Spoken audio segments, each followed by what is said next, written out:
shattered. Quietly now. Here comes the catch. This may hurt a little. Let's light it up! Sharing my knowledge. Going in! Now you shall perish. Shine down.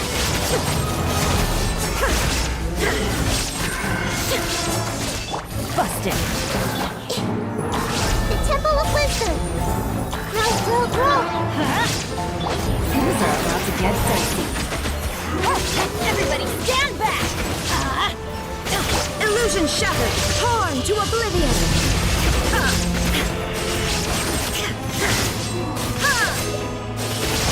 Let's light it up!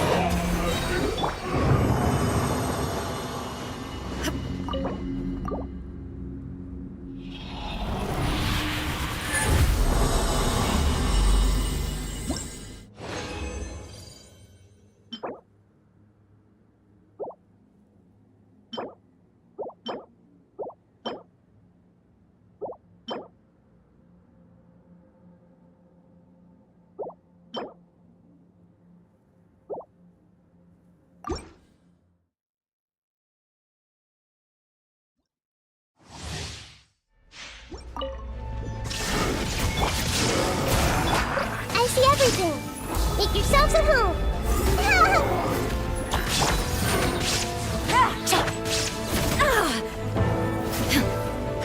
Shine down. Teamwork is dreamwork! This may hurt a little. Gotcha! Here comes the catch. Illusion shattered. Inazuma shines eternal.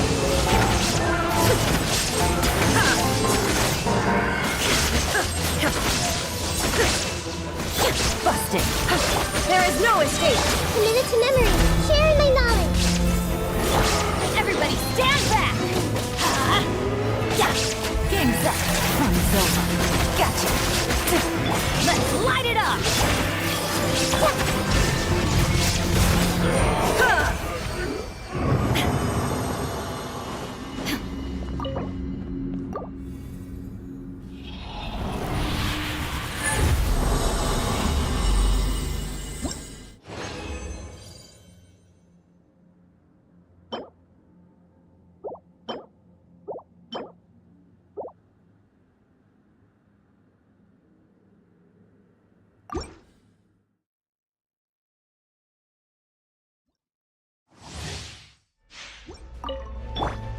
Quietly now. Grow. Shine down. Committed to memory. Going in! Make yourselves at home. Grow. Gotcha! Things are about to get dicey. Torn to oblivion.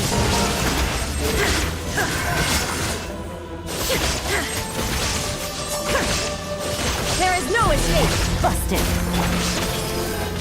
The Temple of Wisdom.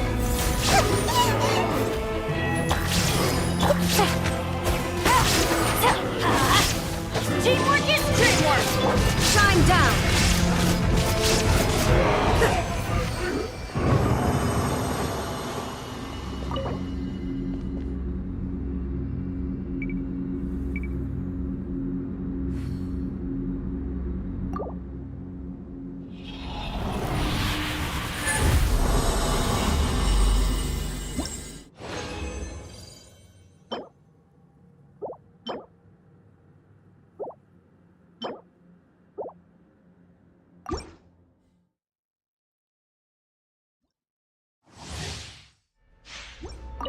There is no escape. Quietly now. Let's light it up! Game's up. Fun's over. This may hurt a little. Everybody stand back! Sharing my knowledge. Now you shall perish.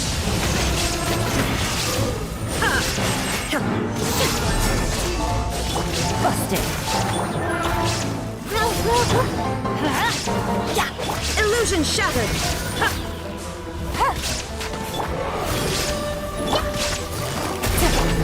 Going in!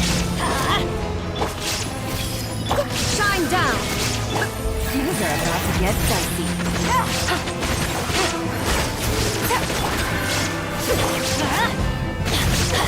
Committed to memory.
Clear skies can do nothing to hide the brilliance of lightning.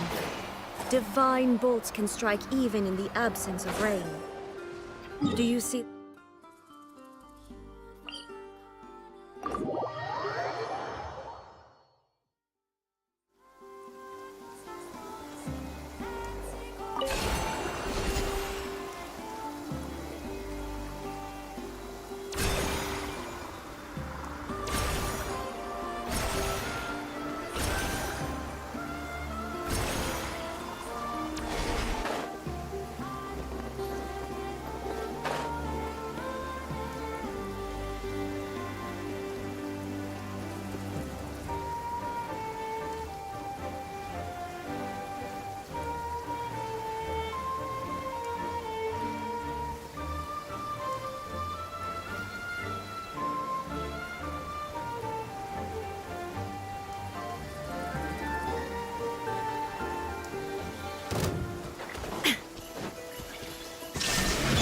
Quietly now.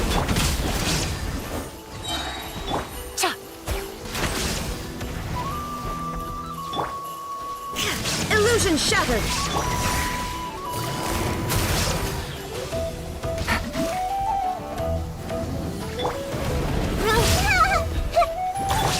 Let's light it up!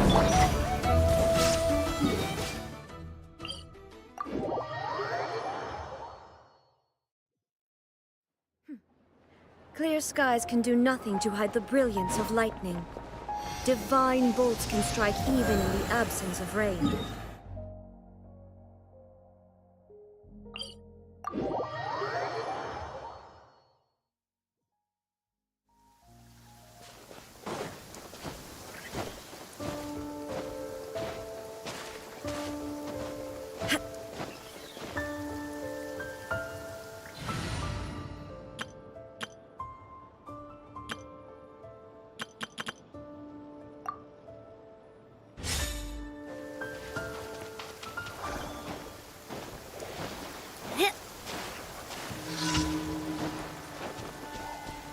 Umbrella warfare, I guess.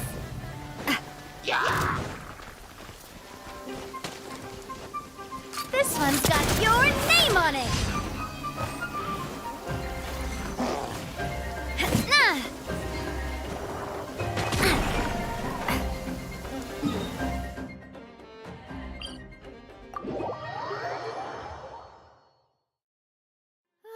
Finally, the rain has...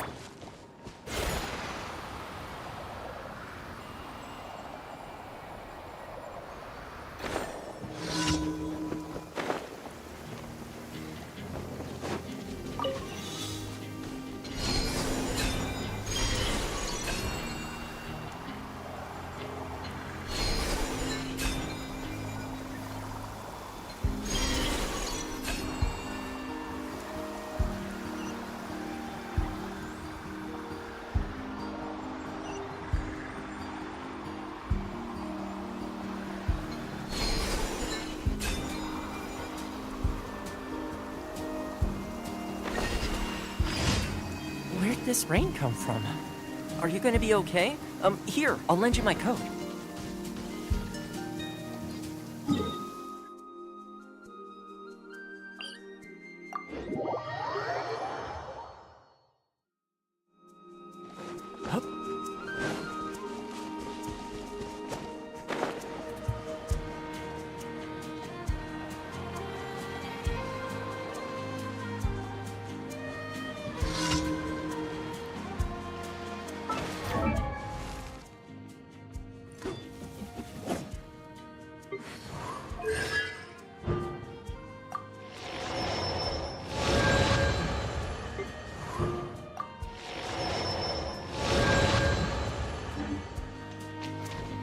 You support authorized. Here's backup! Drop your weapons! Coming at ya! Resistance is Watch futile. out! Save yourself. Intel. Send. Didn't take too long.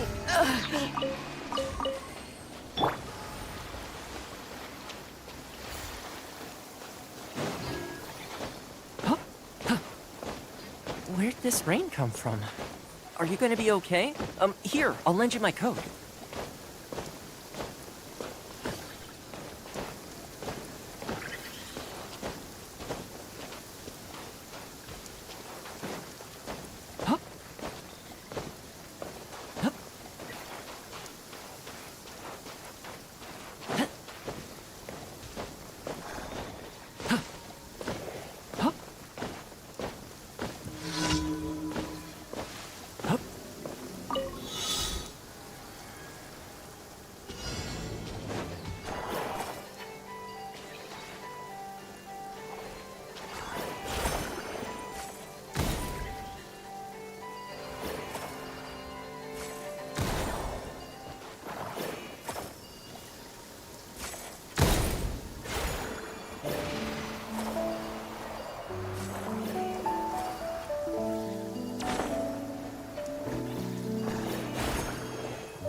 Lovely weather we're having. Ad Astra Abyssosk.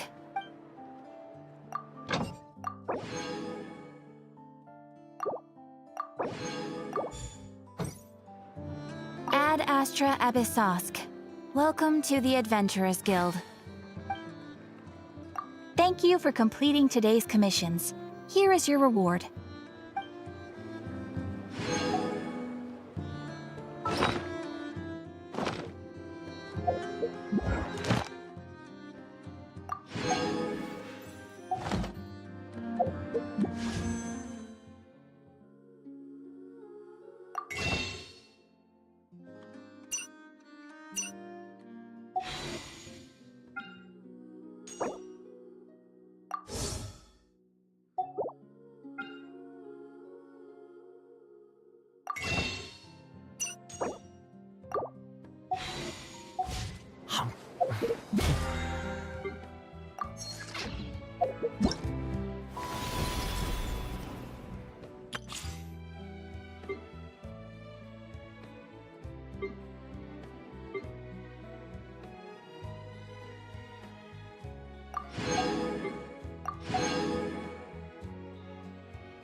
This land holds nothing.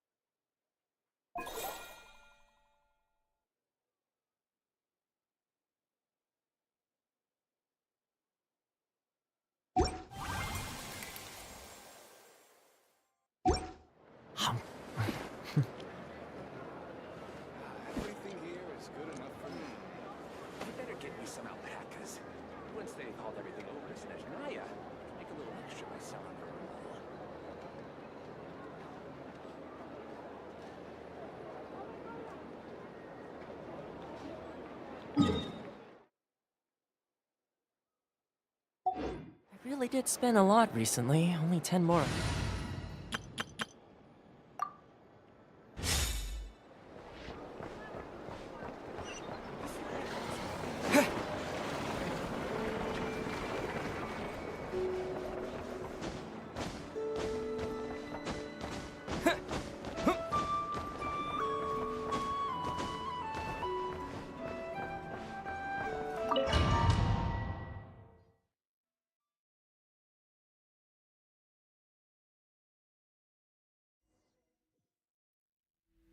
Like I thought, no more paths back to reality have emerged since. But how can I be sure that I'm going the right way without scenes from reality to keep me on track? I can't even be sure of how long I've been walking for.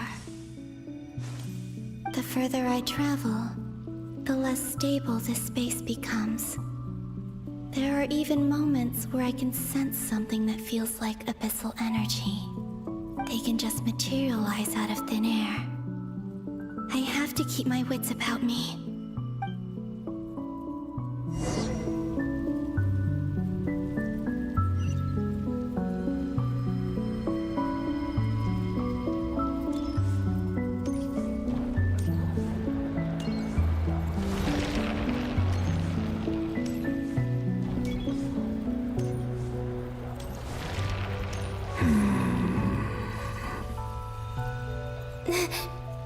Is that the Ray here of Solnari?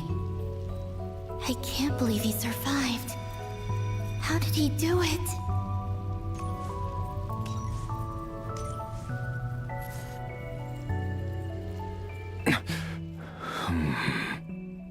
You are the moon goddess. But how? Please, there's no need. I'm not interested in fighting anymore. I find that a little difficult to believe. Yeah. Honestly, so do I. The way you used my own power against me was... It was a brilliant strategy. And then, in the final moment before I was thrown into this space, I got to see an old friend. Mr. Dainsleif. Right. It was so long ago now. But we were friends once. And when I first got here, I was filled with hatred, remorse, and rage. How I cursed and devoured. I tore everything here apart. I was consumed by the desire to leave this place and have my vengeance. But to no avail. This is a place with no exit. This is the second time I've entered this space. Though I have no memory of the first. I was torn to shreds the moment I entered. But this time I survived. It must be partly because of this new body. And partly because of all the Kuvaki I absorbed in Nodcry. Are you the source of the abyssal power in here? Not all of it. Some is from when I first arrived here and tried to destroy everything. But there was already a degree of abyssal power here before I entered. And like a venomous snake baking in the merciless sun, it tried to slither into my shadow. Tried to? So, you rejected it? Yes. Because after that, the world suddenly became silent for a moment. What do you mean? The voices in my head, they were gone. And then, I saw her. Her? Thelindis. My former lover. Never mentioned that she saw a memory of Thelindis leaping into the moon's reflection. More precisely, I saw her afterimage. I'm sure the real her is long gone. She was just an ordinary Conrian. She couldn't have survived here for very long. Anyway, why have you come here? Didn't you know it was a dead end? If I hadn't escaped through the Moon Gate, my friends would have been in far greater danger. Oh, I see. Because of your power. The power of a moon goddess. What? You'd like to know how I know, wouldn't you? The one who resurrected me said so. I could hear a deep lust for power in his voice. Do you mean... Dottore? Dottore. So that's what he's called.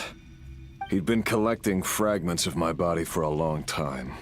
All so that he could resurrect me at the moment of his choosing. I had no interest in his research. But being as corroded by the Abyss as I was, we were aligned as far as hunting the moons and recovering my strength were concerned. So that's why the Wild Hunt suddenly became so active in Nodcry. When I left the Fatui in my weakened state, Dottore must have felt that his time had come.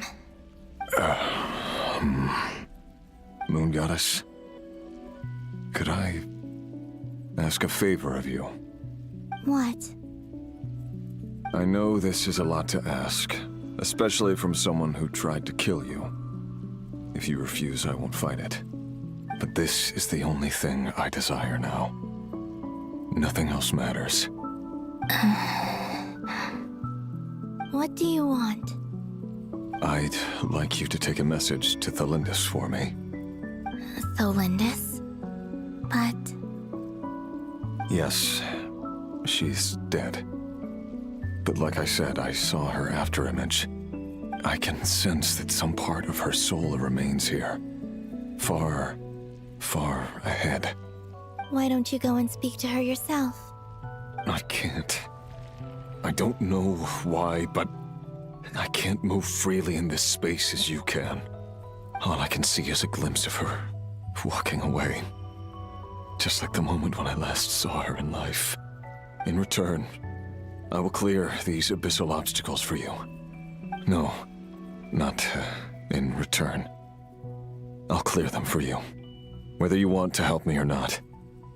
It feels like something I ought to do. Why? Yeah.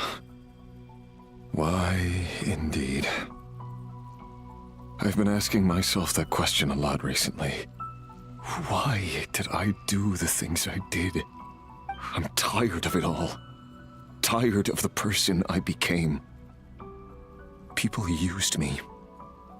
And then I turned around and started using others. I hurt a lot of people. I think I grew tired of it long ago.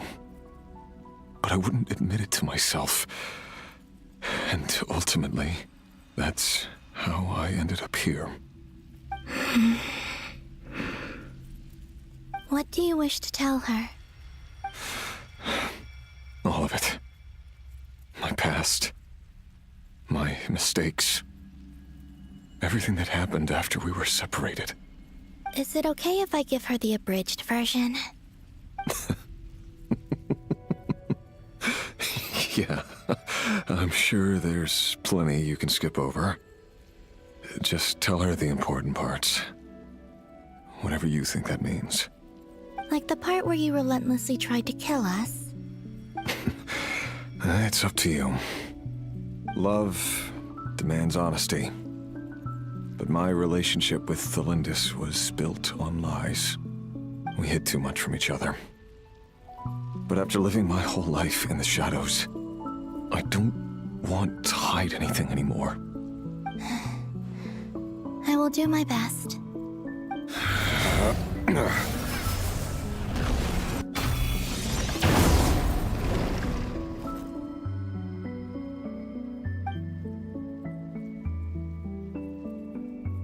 There. The Abyss will no longer stand in your way. Even though Mr. Dainsliff felt he had to fight you, I think he still regarded you as a friend. Dane? He said that you betrayed him. But he also felt great remorse at never having understood what you were truly going through. Why tell me this? Because if he'd known that someone could take a message to you, I believe that's what he would have said. Thank you. It means a lot. I know this will sound strange coming from me, but don't die, Moon Goddess. I can tell that you're determined to get out of here.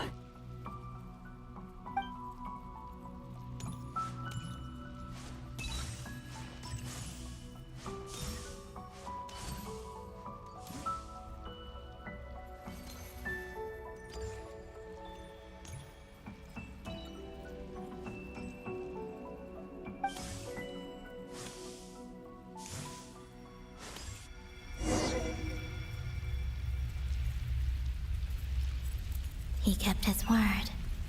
The abyss is no longer obstructing my path.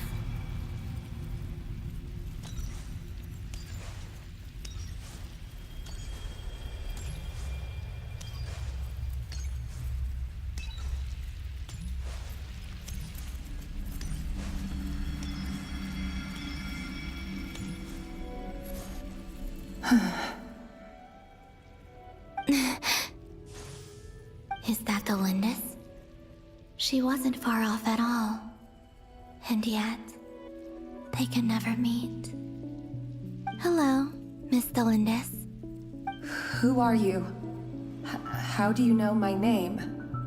I've never seen anyone else here before. You can call me Columbina. I promised Rerir that I'd bring a message to you. Rerir? My Rerir? Is he well? He's doing better than he was. Better than he was, huh? Sounds like he's had a pretty rough time. Others have had a rough time on his account too. In many cases, their time ran out because of him. And I'm not just talking about the children of the Crimson Moon. So, things got worse before they got better. Could you tell me what happened, Miss Columbina?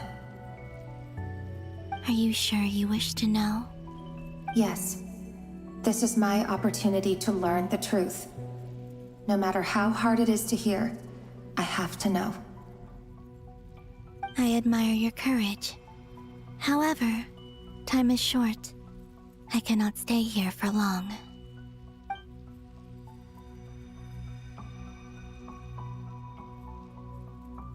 Rerir had seeds of hatred in his heart, and many people nursed them for their own ends. On some level, everything he did was to try and find a way to see you again. But in the end, he came to regret his mistakes. He wanted to apologize for hiding his past from you. Beyond that, he did not say specifically what it was he wished to convey to you, but I'm sure that you've always been on his mind. You are what has kept him going over all these years.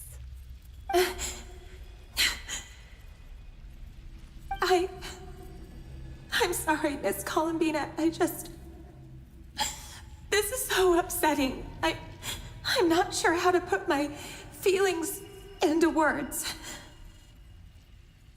It's all right. I understand. Well, that's everything from me. So, I guess I'll be... Wait. One moment. Time flows backwards here. The road ahead only leads further and further into the past. I know. I intend to reach the end of that road.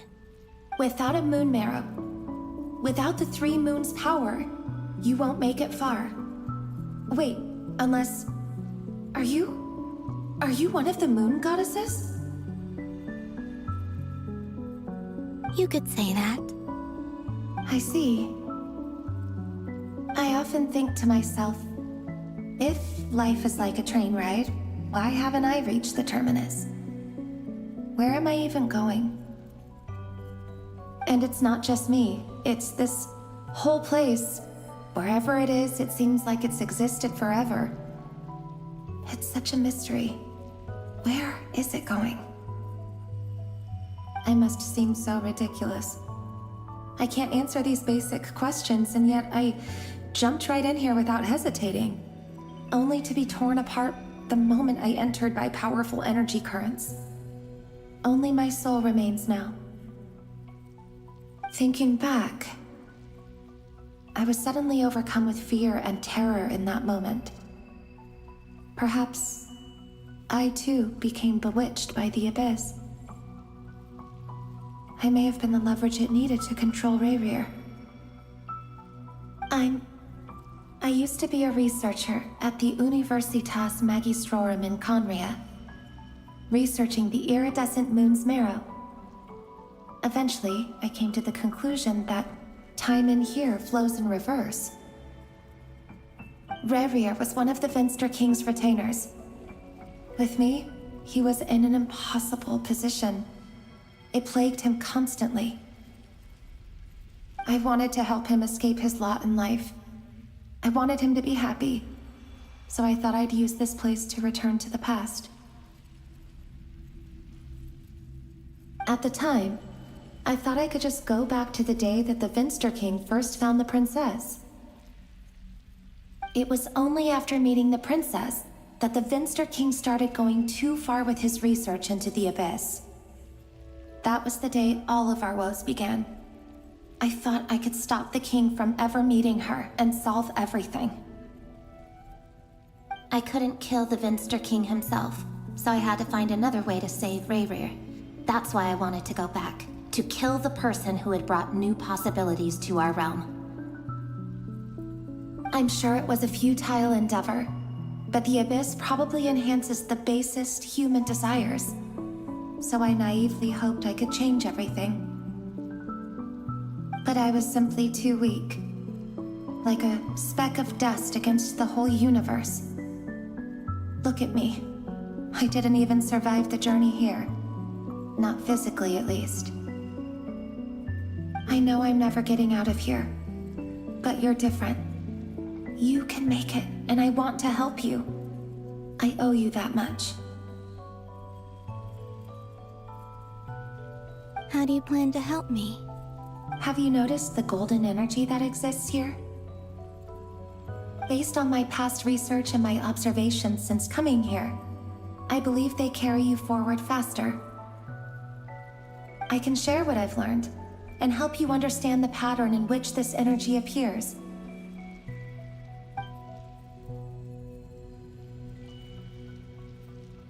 I think you just might... Now, I know you will be able to change the past. Also, I've been speculating about where this phase ends. The documentation was scanned, but from what I know of the legends about the moons, the oldest ones seem to begin with Nibelung, king of dragonkind. I have no way of verifying any of it by this point, but if it's true, you might be able to reach that era if you keep walking. Understood. Thank you, Miss Thelindis. I'm the one who should be thanking you. If you hadn't entered this realm of everlasting death, what use would my deductions be? Thanks to you, they have some meaning. About Rayrir, I'm so sorry. For everything. It wasn't your fault. That's not true. Because we both feared bringing trouble upon each other, neither of us ever told the truth. And that dishonesty sealed our fates. But enough about that. I wish you a safe journey, Miss Columbina.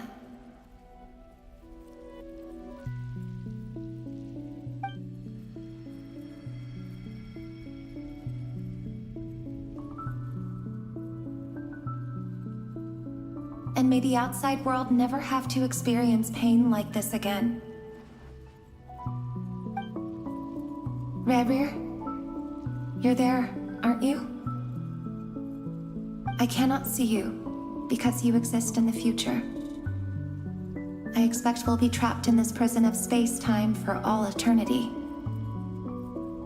But please, gaze upon the past, and then sit for a while. Let's find a place to sit down together, just like we did when we first met.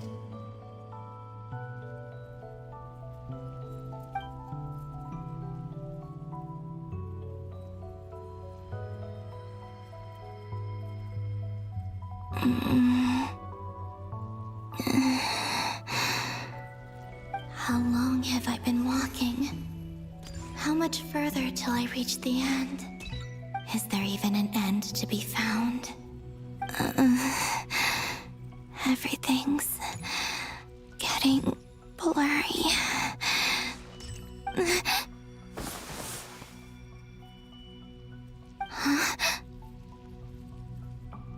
Are you all right, little sister?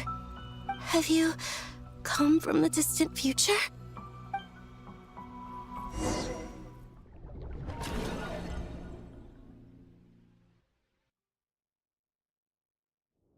So, how exactly did the moons just disappear? Shouldn't it be a little harder to get rid of major creations like moons? The world is a vast and ancient place. On a certain scale, all life lasts for but a fleeting moment. Miss Nicole explained that the moon goddesses likely perished in the War of Funerary Flame. The moons themselves were also destroyed at that time, save for the Frost Moon, from which a new moon goddess was later born. Am I missing something then? 'Cause the stories say that the moon goddesses were born on the moon, but doesn't Columbina say she was born in Nodcry? Huh, you're right! Why do their birthplaces differ? What's the difference between the two generations of moon goddesses? Also, remember what Sandrone said? Her scans detected 4 moons. In other words, 4 moon marrows. Technically, the result of the scan means that 4 moon marrows were detected and positively identified as moons in that moment. In other words, this piece of information alone isn't enough for us to know how Miss Columbina is doing right now. Yep, we have no way of staying up to date on whether she's dead or alive. She's on her own for now. But at least she's trying her best to get back to us. Yeah. She's a tough cookie. And a sore loser, too. We have to trust that she'll find a way. Because we really need her power. As much as it pains me to say it, we've got no chance of beating Dottore in a straight-up fight. He's much too powerful. It wouldn't even be close. That maniac is going to devour everything in his path until he reaches us. We need to find someone or something that can stop him before he does anything worse. I'll be frank. Our only hope of defeating this false god is with a real moon goddess on our side. I'm not just saying this because Columbina's a friend and I want her back safe and sound. It's just the truth. And I know that even she was no match for him when he attacked, but I don't have a better solution. We're not giving up on saving her, whether she can defeat Dottore or not. Right. Don't worry, Miss Sandrone. We're all aligned on saving Columbina. No one's trying to argue that we can only justify saving our friend because it will help save the world. This is about multitasking. We want to save both. So, she's more than just a moon goddess to you guys? Absolutely. Duh! She's part of the gang! And you are too, you know. Yes, I know. You don't need to labor the point. I knew that the moment I came running over with my documents that I was part of the ENG group. I mean, if Arlecchino can fit in, I certainly can. Anyway, as for how we get Columbina back, I've been working on it constantly. But I think I'm still lacking certain information about the moon. I'd probably get there if I could continue my calculations, but the problem is, I've run out of computing power. Computing power? You mean you need more energy? No, the issue isn't energy, it's processing power. There's so much data to get through that the whole process has just ground to a halt.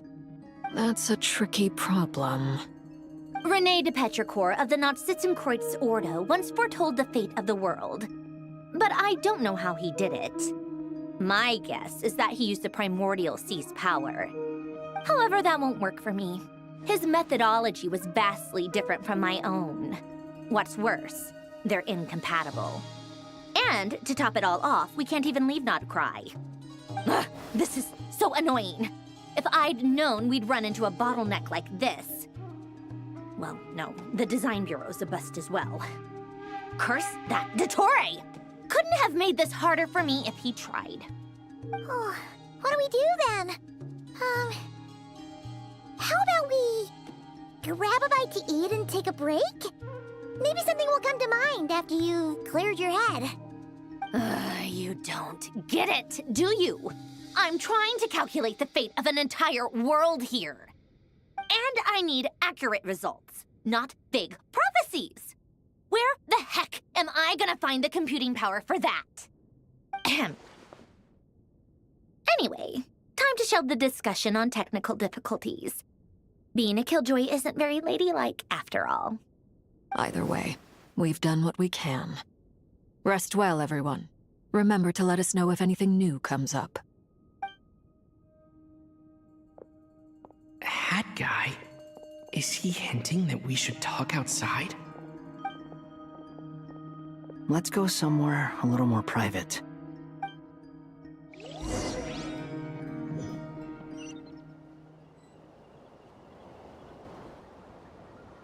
You know that Dory went back to Sumeru, right? Yeah, she mentioned she was planning to head back. Things aren't looking good for Nodcry.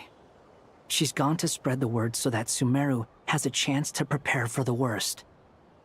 From what I know of Dottore, there are two possible reasons why he hasn't made a move yet.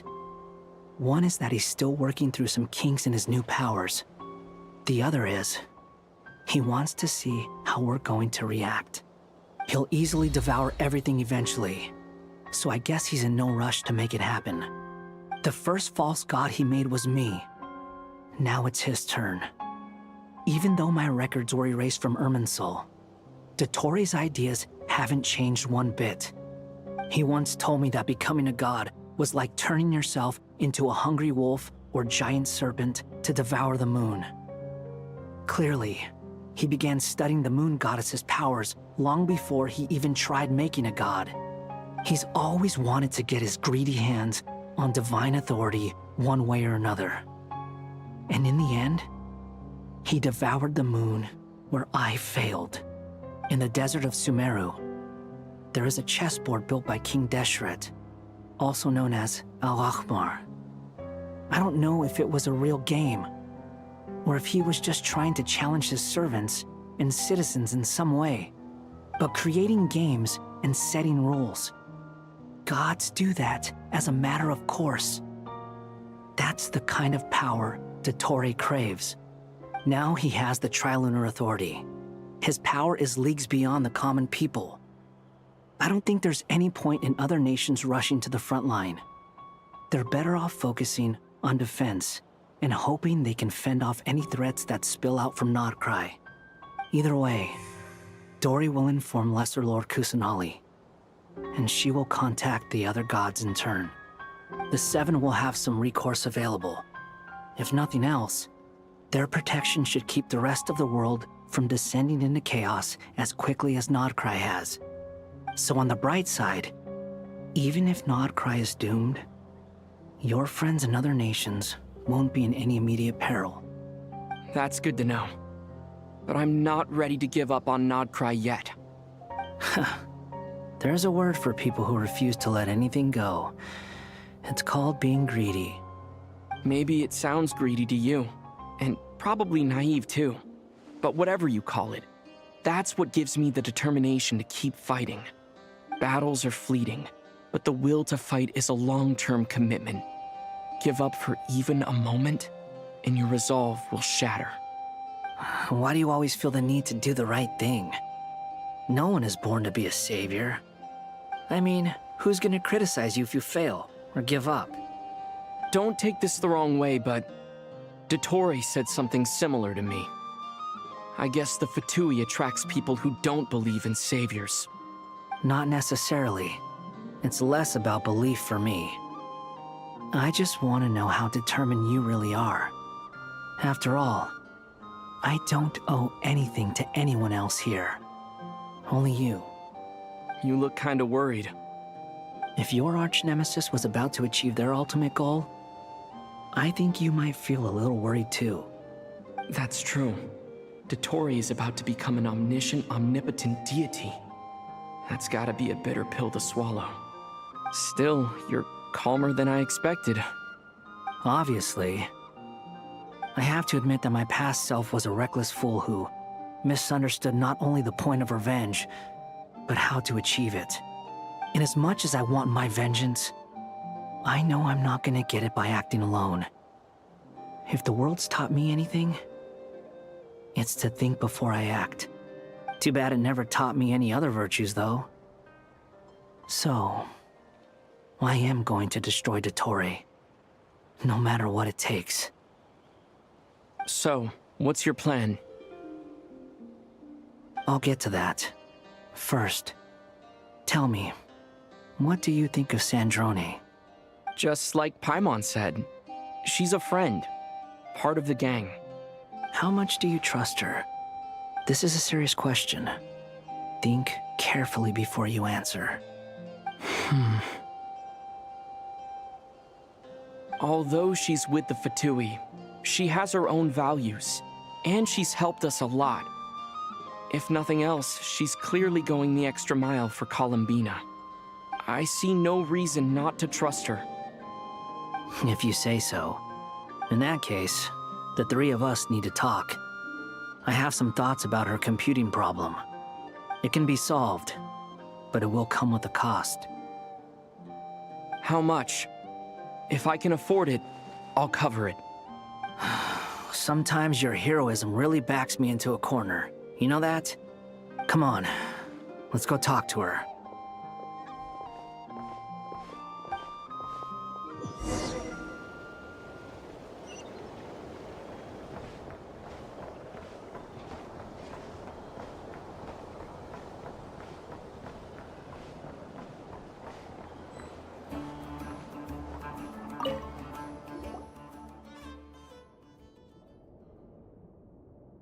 Miss Androne, Traveler. Hey there. Paimon's here too! She was just helping them sort through their things. How did your chat go? That was fast. The call only just ended. Well, you said it was urgent, so we got here as quickly as we could. Albedo, I have some alchemy questions for you. I see. Looks like my knowledge proved useful after all.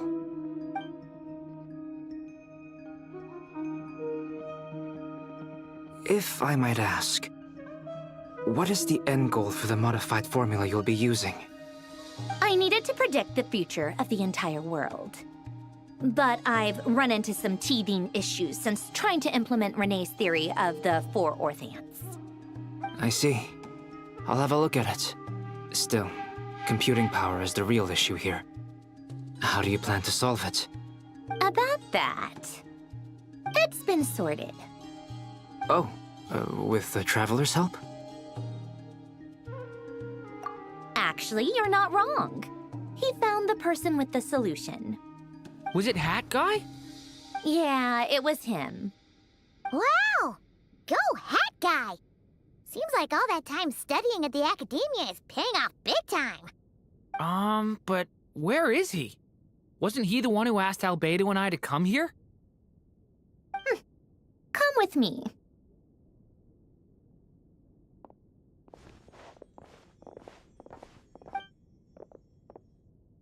Hat Guy? What's happened to him? Hat Guy! Can you hear us?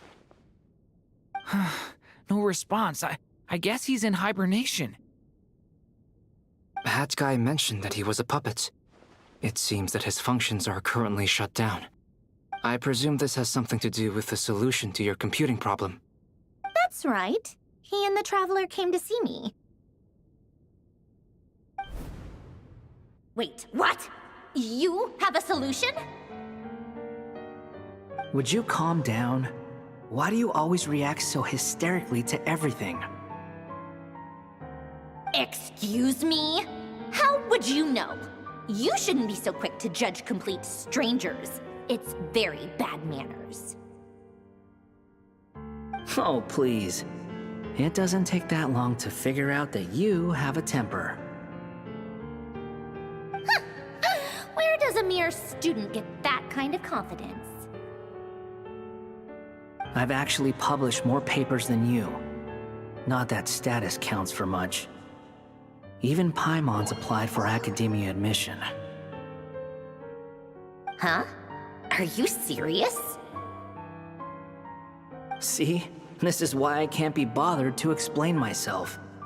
She recognizes no one's skills but her own. Okay, fine. I'll hear you out. So, tell me, how do you propose to solve my computing power problem? This world itself is constantly processing all kinds of information. If it's the world's future you're trying to calculate, you need a processing device that's designed to cope with that volume. Easier said than done. Only Irminsul can handle that kind of... Wait, is that what you're suggesting? But surely we can't just... plug my formula directly into the ley lines. You should be able to tell that I'm not human, right? Yeah, I noticed. The technology, though, seems pretty ancient. Very different from Fontaine's. It's a completely different system. Conrian, to be precise. I'm what they would have called a puppet. Puppets need an energy source and processing power.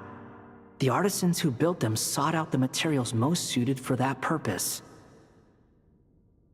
You? Do you mean... The Traveler and I have talked it over. He's willing to vouch for you. So, I'll allow you to borrow my core for your calculations. It was built using wood from a silver-white tree, which makes it a small part of Irminsul. Conrian technology and Irminsul wood. Who in the world could have built you? Are you sure about this? A puppet without its core will cease functioning completely. And if it's left in that state for too long, it might not recover. You could die if you do this. You do realize that, don't you? I can put two and two together, yes. No need to rub it in. I won't lie to you. This has never been done before. I cannot guarantee your safety. Doesn't matter. I'm prepared for the worst. Did you two actually talk this through? Is he... Are we really considering this? Yes, we discussed it. The bottom line is, he trusts me, and I trust you. Let's give it a shot, shall we? Honestly, I have no clue where this kid even came from. But for whatever reason, he lent me his core to use in my formula. I'm very close to finishing my calculations now, and the core is currently in use. So I'm sorry, but I can only show you a sketch right now. This is what the core looks like. A silver-white branch. It certainly matches the legends told about Irminsul. Is Hat Guy gonna be okay? He's not gonna die, right? Right? In theory, he should be fine. As long as we put his core back in time. Beyond that, all I can say is that I'll try my best to avoid risk and make sure the core doesn't sustain any damage. I think I know why you called us here now. Someone needs to watch over his body and make sure it's protected until the process completes. Correct. He said that the only ones he trusts here are you two, and the Traveler. And the Traveler will have other work to do. He will have our undivided attention. Aww, hat guy. On a more positive note, things are progressing steadily on my end. I'll call everyone in for a meeting once the results are out.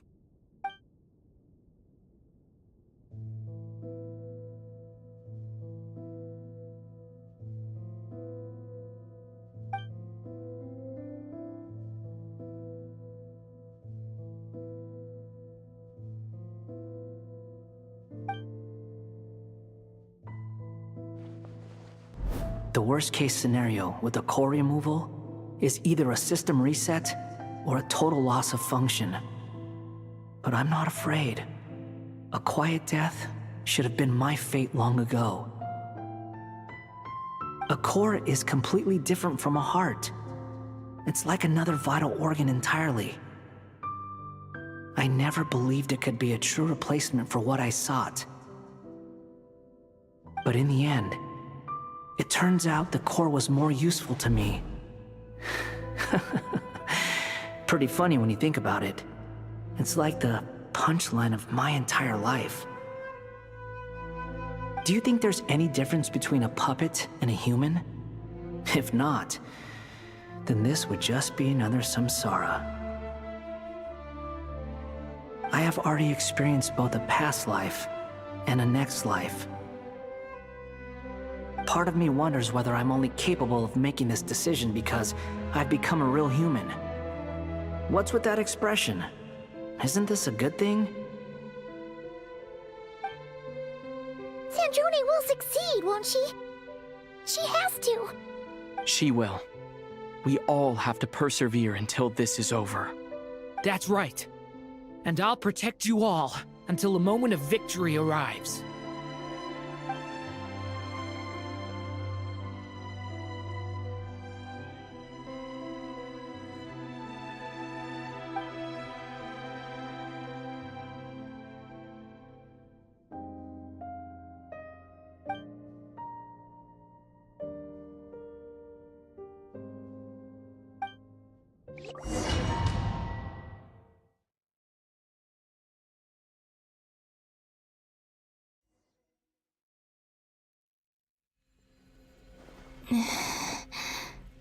Who are you? Call me Sonnet. You have the same power as Canon. Sonnet. So, you're the goddess of the iridescent moon? Oh, goodness. You recognize me? Well then, what's your name? Columbina. Columbina Hyposelenia. Hyposelenia. What a lovely name. Did you choose it yourself? It was a joint effort between me and my friends. Friends? You mean your friends in the heavens? Huh? Oh, sorry. You must be exhausted. I apologize. Hang in there. Let me introduce you to my older sisters. Do you mean the other two moon goddesses? Arya and Canon? Wow, you sure know a lot. Hey, does that mean that our story goes on into the future? Oh, I guess that wasn't the best question to ask. It's all right. We were prepared for that possibility. You could say we were too prepared. I can't even remember how long my sisters and I have been here by this point. When did you get here? How long has it been? I can't say for sure, but it feels like it's been forever. I see. Are you feeling all right? You look a little unwell. I can hold out a while longer.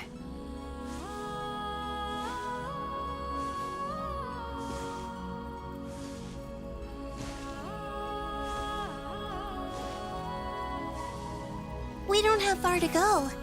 The place where my sisters and I are based is just up ahead. Don't worry, they're both really nice. I'll introduce you.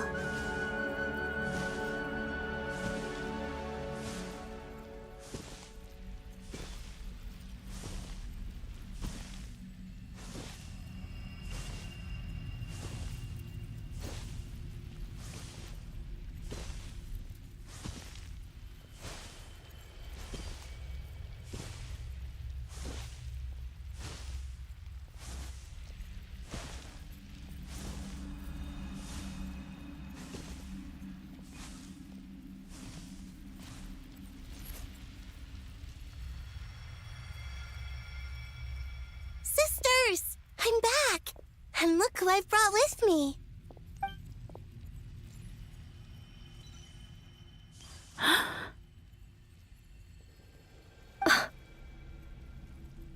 It's our lovely little sister, born in the far future. The pleasure is all mine.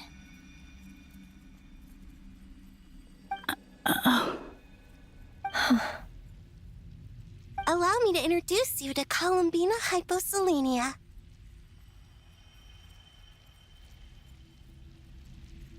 This is Arya, the goddess of the eternal moon.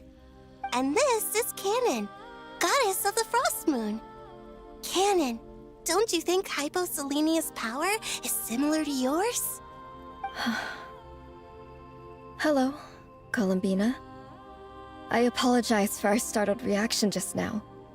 And please, forgive our little sister if she's been annoying you. She tends to talk a lot. It's fine.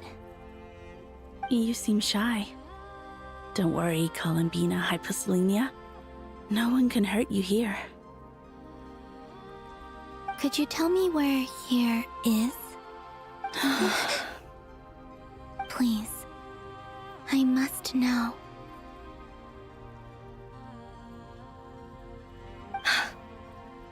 My dear sister, this is where Teyvat's original ruler, the Dragon King Nibelung, imprisoned the moon goddesses. What? You're scaring her, Canon. No, I'm fine. Please, continue. Nibelung, our original master, created us in the distant past to maintain Teyvat. But he left this world and traveled into the dark universe beyond, to explore worlds vaster still. Day and night, we fulfilled our duty in the heavens, until the day that the first Descender arrived. The great ruler of the firmament. The heavenly principles. Is that what later generations call them? I see. But we did not reject them at first, nor did they seem to harbor ill intent towards this world. We coexisted in peace. They were like a guest in our home. Slowly, however, we came to realize that our guest had a growing desire to change and dominate the world. And you didn't stop it? No. There was an order to the rules they set up that Nibelung never taught us. We wanted to know if this order would bode good or ill for Teyvat.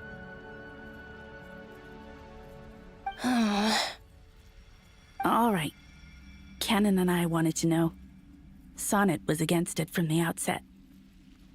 Later, we discovered that this great ruler of the firmament bore an almost paranoid hostility toward the desire of certain life forms to seek power. Or perhaps they feared them. They would even cast down celestial nails as manifestations of their power, to punish the civilizations of the world below. Only this was far beyond mere punishment. Right. Their rules brought order, but the price people paid for merely testing the limits of those rules was far too great. I did everything in my power to help the punished escape catastrophe, but still, too many lives were lost. The ancestors of the Frost Moon Scions were some of the ones you helped. But just when we had decided to take countermeasures, the Dragon King, Nibelung, returned. And so began the War of Funerary Flame. So, that's the name the world gave that war in the future. Well, who won in the end? As far as I know, the Heavenly Principles won, although it came at a great cost. They remained in Teyvat, where they continue to rule to this day. And the world's original master, the Dragon King Nibelung, was destroyed. And what of the moons? Are there still 3 moons in Teyvat's skies? You can tell us the truth, Columbina. We know we are but remnants of a bygone age. We are prepared for the answer. Only the frost moon remains. But it has been cast beyond the false firmament by the Heavenly Principles. The eternal and iridescent moons were both shattered during the war.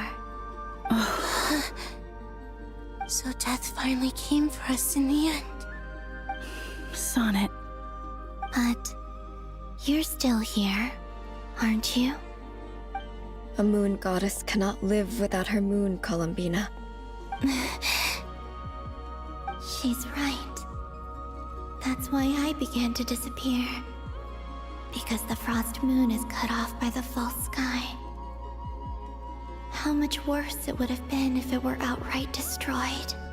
Our souls may endure within this lunar palace, but if our moons are destroyed, then we shall disappear the moment we depart from it.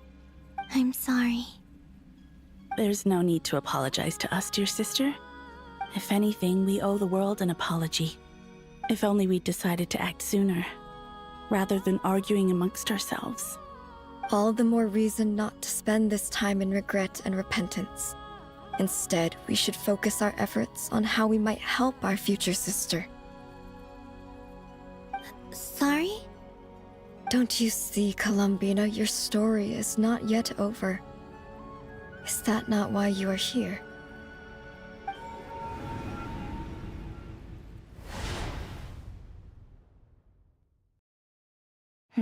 It's done. Initiate numerological array. Continue running primary process. Calculate the world's fate through extrapolation. And identify nodes of potential change. Secondary process, scan for moons. Still 4. The number of moon marrows hasn't changed. Wait, let me think. Is it possible that there's something I've been misunderstanding about the moons all along? Variables. Variables in the world. I know where potential variables within the world come from. So what about the moons? Are there any variables there? Like their life or death, for instance. What if being alive or dead makes no difference to a moon? But that's so strange. Even immortal gods can die. Why would the moons alone be? Wait! Wait! I've got it! I've got it! If alive or dead is considered a variable, we might have had this wrong the whole time. No one ever said that a moon marrow equals a living moon. We just made that assumption ourselves. Initiate secondary process. Scan again. This time filtering out interfering perimeter, moon marrow. I don't care if they're natural or artificial. Get them out of my search results! Why? It says 3 moons still exist in Teyvat, even after excluding the moon marrows. But we know for a fact that 2 of them are dead. Redo the scan. Narrow the results to living moons and real moons. No, scrap that. Narrow it down to moons that have lunar authority and remain alive. Why? Why is it still 3? What is this, Columbina? Has the world lied to us? Or are you the one pulling the wool over our eyes?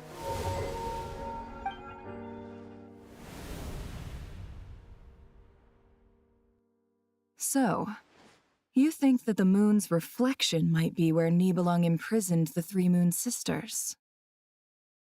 Yes, it would explain a lot, such as why that space would respond to a moon goddess's power, opening the moon gate at her command. It would also explain why Miss Columbina has been unable to leave, and why time flows in reverse there. In the messages she sent, Columbina promised us she'd find a way to return, but we have no way of knowing how, when, or where this might happen. The fact that she still has yet to reappear in this world indicates that returning from that place is no easy feat. We cannot afford to simply wait for her. So you're saying, if she could return by her own power alone, she would have done so long ago? Yes, she certainly wouldn't leave it to this late stage when it's so touch and go. I've been giving this some thought, and I've come to believe that Luanatar might be an anchor that she left behind, as a sort of future waypoint. This could also explain why Luanatar is always by the traveler's side. Sounds like a plausible theory. If that's the case, there must be some criteria we need to fulfill to allow Columbina to return to the present. The question is, what could they be?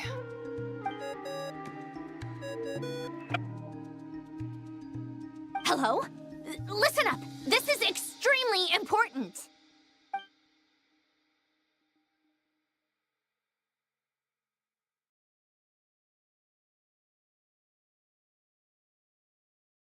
Not only is Columbina alive, but she may well exist in a form unimaginable to us. I'm still unclear on the details, but she's done something truly inconceivable in the past.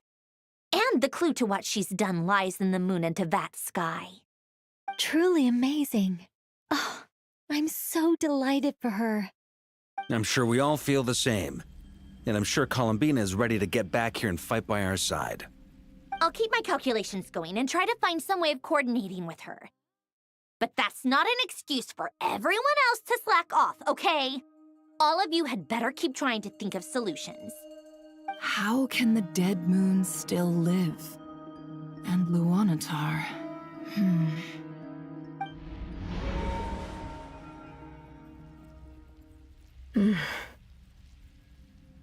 It's hard to believe that's what will happen in the distant future.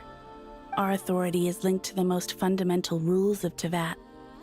I suppose it's no wonder that many would covet that power. I didn't realize that when you said friends, you meant people who live down in Teyvat. That's so lovely. I always wanted to go down there and have some fun. Have you ever tried leaving this prison? Of course. Between us, we've tried everything. But no matter where we go, this space will eventually bring us back here. It's like the center of a whirlpool. Everything ultimately converges here, at the moment when Nibelung imprisoned us. In that case, have you tried using any of those pathways that connect this space to the real world? Sorry? What are those? They're passages through which you can make small-scale changes to reality by using Kuvaki. Or am I the only one who can use those passages? Because part of my soul remains in reality. Kuvaki. What is that? You don't know?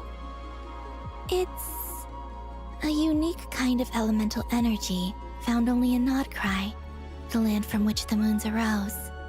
Oh. Well, it's true that the moons first rose up from the part of Teyvat you say is called Nodcry. But there is no difference in the elemental energy between there and anywhere else. What? Could you show us some of this Kuvaki? Hyposelenia?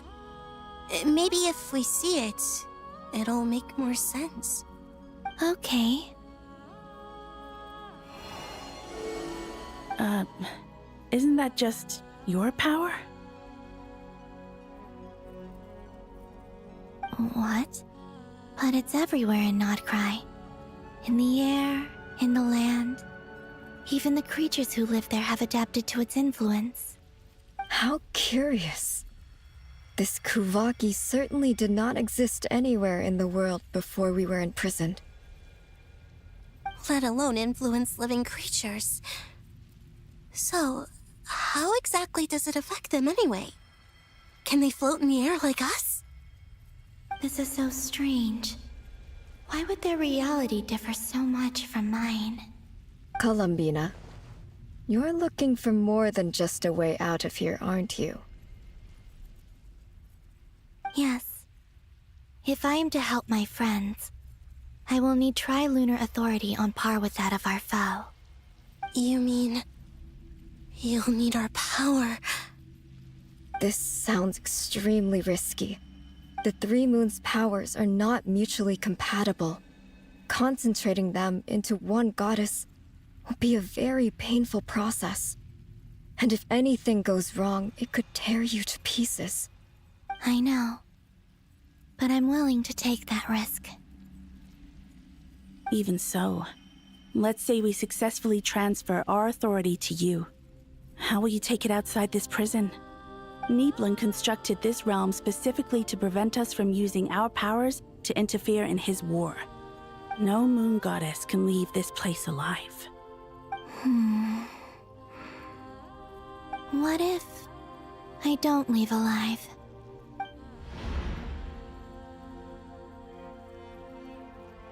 Where do we even start? How are we supposed to figure out what we're meant to do to help Columbina?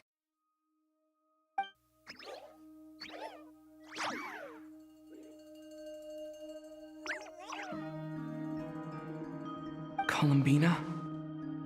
What do you need from us? If she really got to the beginning of time in there, how do you think she'd leave us a message?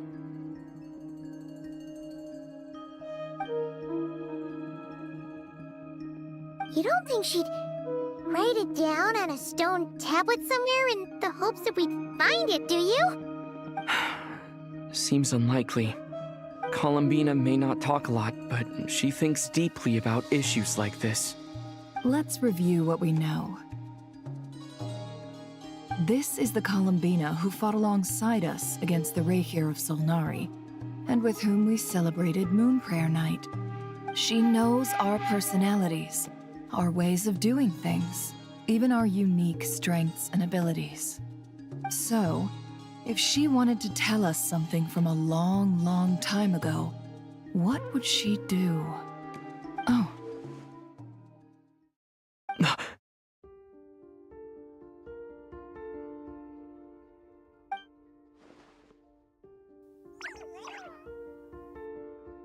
Traveler, you once said that those golden ripples also appeared when Luanatar was born. What if Columbina left Luanatar here, not just as an anchor to the real world, but for some other purpose? If she is part of Columbina, and Columbina knows that I can see past events through her...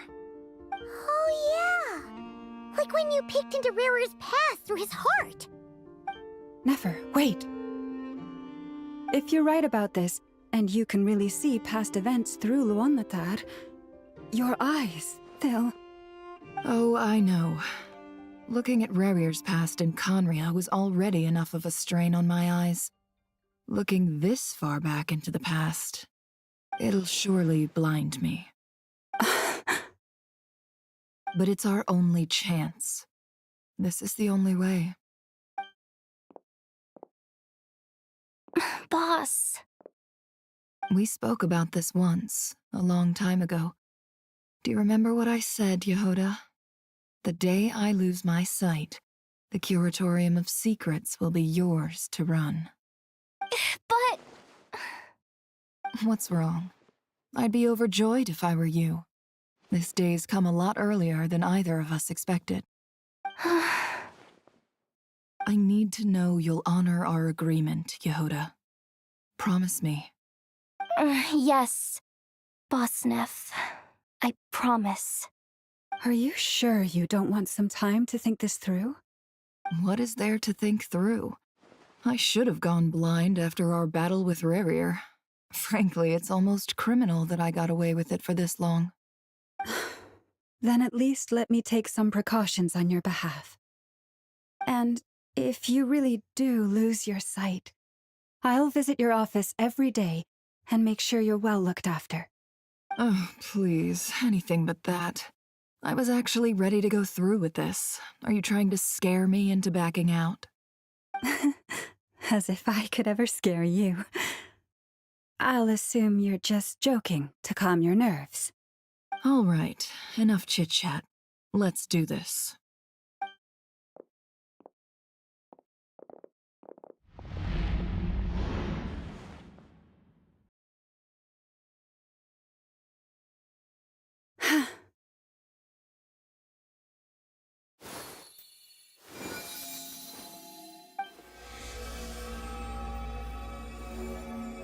All done.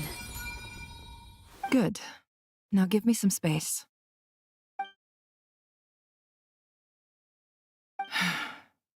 Come on then, little one. Show me what happened in the past.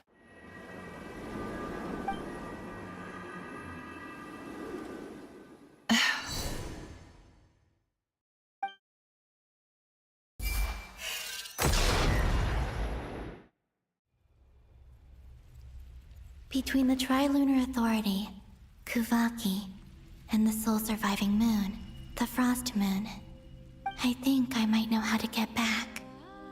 But I will need my sister's help. Time to go talk it over with them.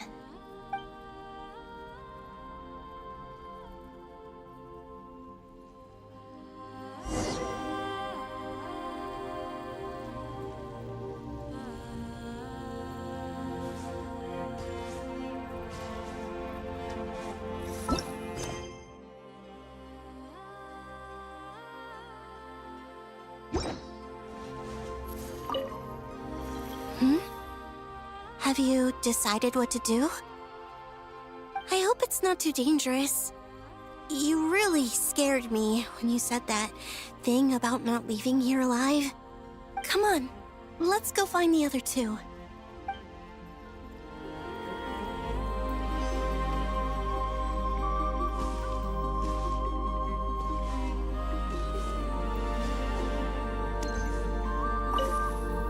It seems you have reached a decision. I'm all ears. What do you propose?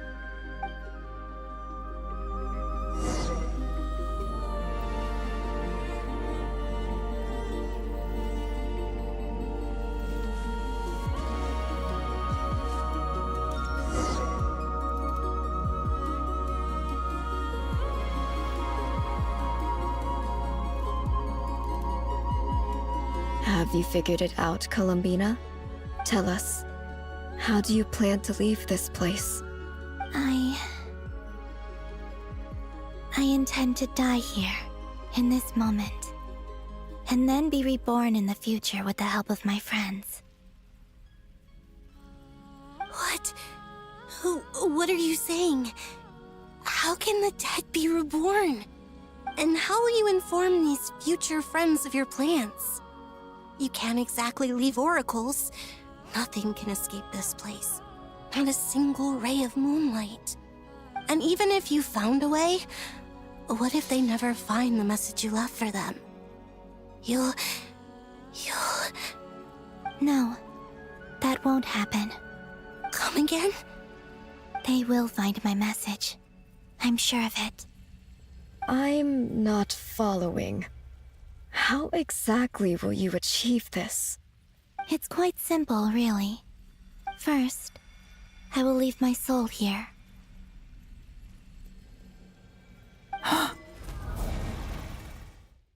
I see it. Your soul? You mean your divinity? Yes. I once left a portion of my soul in the future. One so small that this prison barely noticed anything. In this very moment, she can resonate with my soul across time. When the time comes, I believe that she can serve as an anchor to pull my soul from here back to the future reality. Just as gravity connects the world to the moon, Exactly. In the future, where I came from, the moon has been cast beyond the false sky, but I can still feel that it is there. In a similar way, I can feel a connection to the soul fragment I left behind even now. My friends can use it to detect my presence. But how do you just leave your soul here? Is that even possible? On my way here, I met an ordinary mortal who entered this place long before I did. Her body is long gone, but her soul remains. And before that, I encountered an old enemy whose entire soul survives here intact, while the power that once corrupted his body has faded away. So, perhaps this space is specifically designed to imprison divinity and authority, but not the physical body. Still, even if your body can escape, would it not just be a lifeless husk without the soul inside? Wait, is that what you meant when you said you wouldn't leave alive? Yes. I shall turn my body into moonlight and pour it over Nodcry.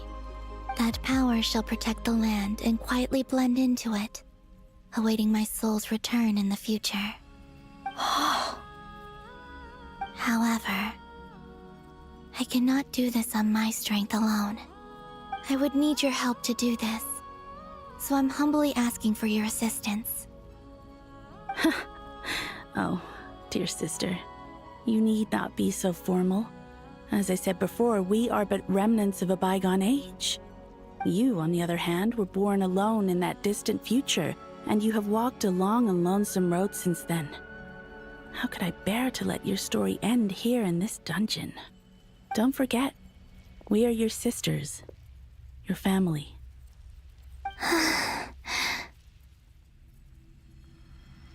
Arya's right. Actually, I've always wanted a little sister. Can you imagine how it's been for me? Getting nagged by two older sisters all the time. Now, I finally get to be the big sis. And not just that, but I get to help you return to your world, too. How could I say no to that? Sonnet. Canon?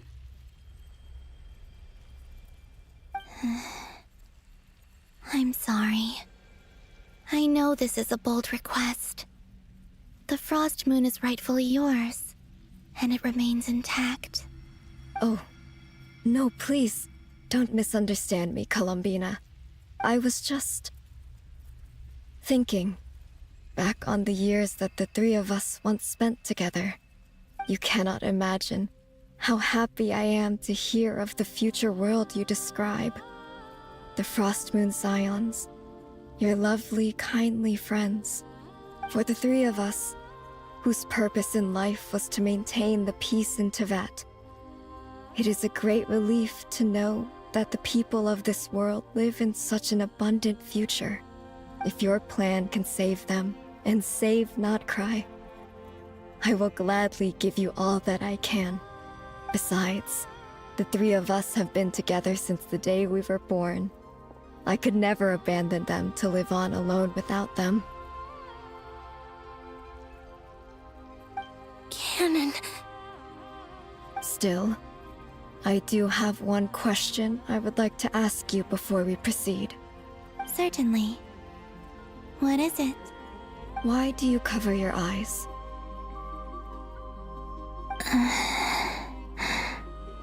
Yeah, I was curious about that too. But it seemed personal, so I didn't want to intrude.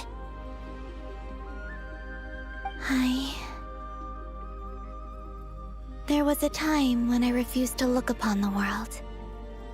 I believed it was full of nothing but lies and falsehoods. I wished to hide my feelings, seal my heart, until I could return to my true home. I see. Perhaps that decision saved you from ever having to see the false sky again. But at the same time, you likely missed out on many true and precious things, like the smiles on your friends' faces. Promise me this, Columbina. When you return to the future, open your eyes, take a look at the world around you, and see your friends. I'm sure that you know this already, given that you long to return, but that is your true home. Give me your hand, Columbina. Aria, Sonnet, you too. Okay. All right.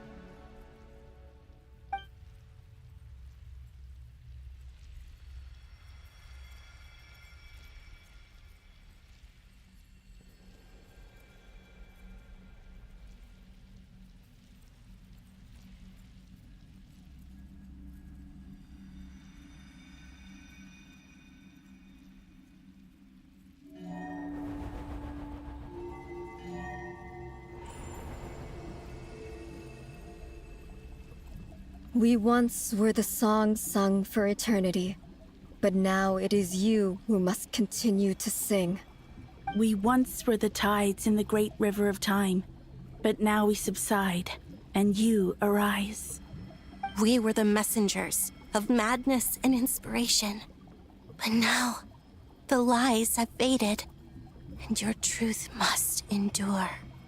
We are souls awaiting the sun. You must return to be with those who smile when they see your face.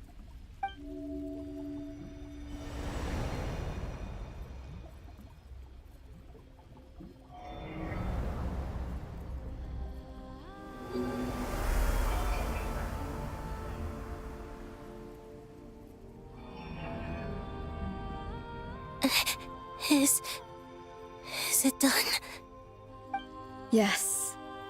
We have transferred the authority over all 3 moons to Columbina Hyposelenia.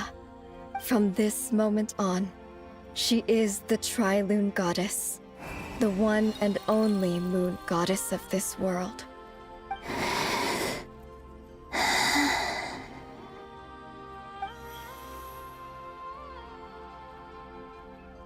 Thank you. Thank you, my sisters. Now go, and do what you believe is right, Columbina Hyposelenia. Be aware that we cannot grant you the power of the 3 moons beyond these prison walls. The conflict that arose over their remains following our disappearance will still take place. I understand. Sisters, oh, my body. It feels... Now that we have given up our power and authority, our bodies are merely mortal shells. This prison is dissolving them as we speak. It's okay, Sonnet. The end must come for every god, just as it does for every human. That's all this is. The final destination of our lives. Canon and I will be by your side the whole way. We have one final request, Columbina. Could you use the 3 moons' power to send us back into the real world? Now that we have lost our powers, I doubt this space will seek to hold us further. It's just... we would like to spend our final moments together in the only place we ever called home. Of course. Gladly.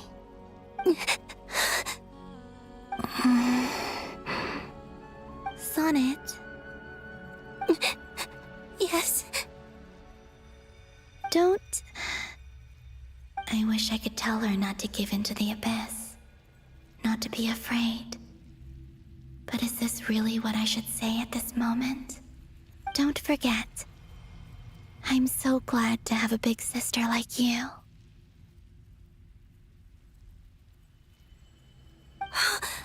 No, Hypo. Thank you. I'm okay. I'm not afraid. As long as my sisters are with me, I won't be afraid.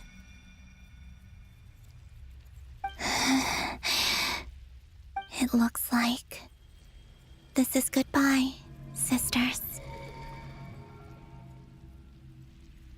Goodbye, Columbina. Take care of this world in our stead. I will.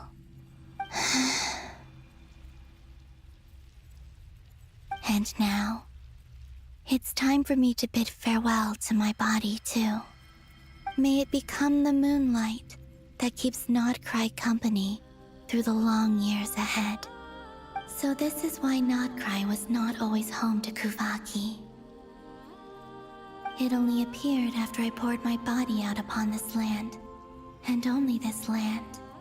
Kuvaki responds to me because it is me, my body, answering the call of my soul. And the golden energy I've encountered on my way here was, in fact, that very soul, which I am about to leave here to guide me.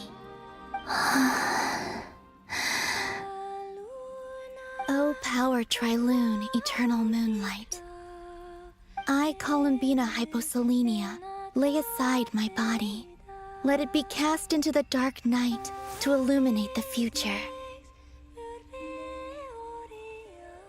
May it be a companion to all who dwell beneath the moon.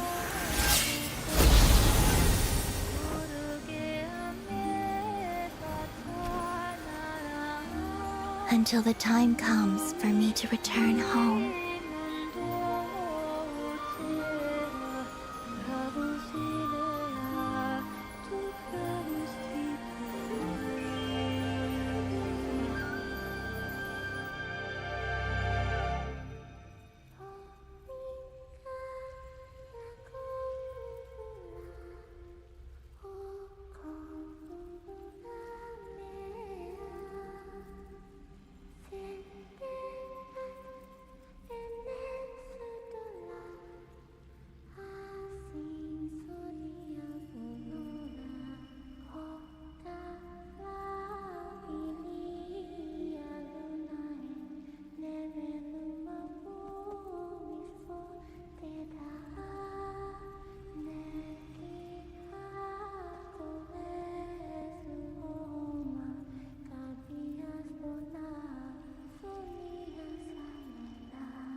That was crazy!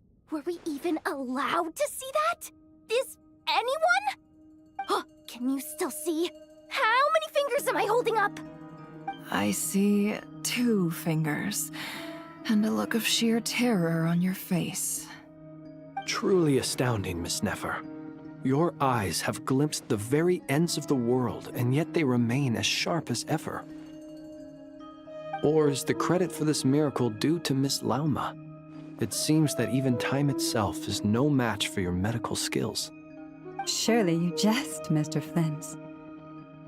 I suspect we have Columbina to thank. She must have realized the immense toll that the ritual would take and purposely set aside some of her power in the past to protect Nefer's eyes when this moment arrived. There is always a great price to pay for witnessing the truth, but it seems that this time, Columbina has shouldered that burden on our behalf. She chose the perfect method of getting a message to us. Though her eyes were always shut, she was clearly so perceptive. She knows us well. She knew exactly how we would think and what we would try. Despite being separated by time and space, we're seeing the same possibilities and seizing the same opportunities. We still don't even know if she's okay right now. But as long as there's a chance we can do something, we'll fight to make it happen. We'll get you back somehow, Columbina.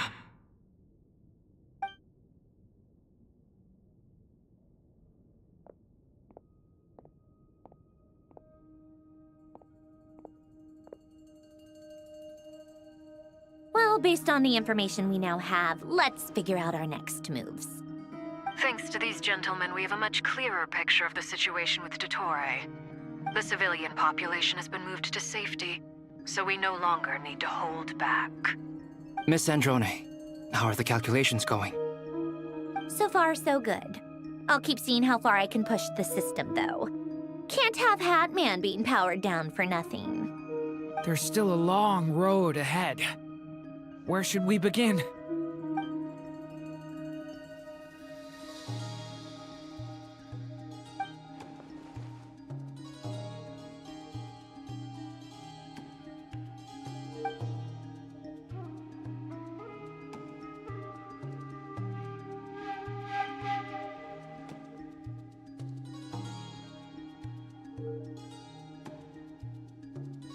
Our plan is clear. Time is short, so let's get moving.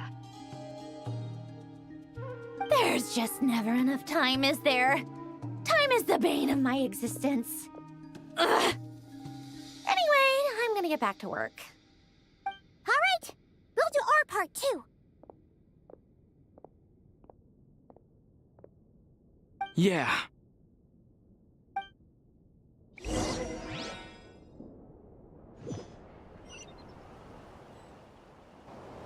Albedo's theory says that elemental energy can dilute the light realm's power, but I'm no expert in building elemental defenses. Sounds like something out of the advanced elemental theory section of the library. Whew.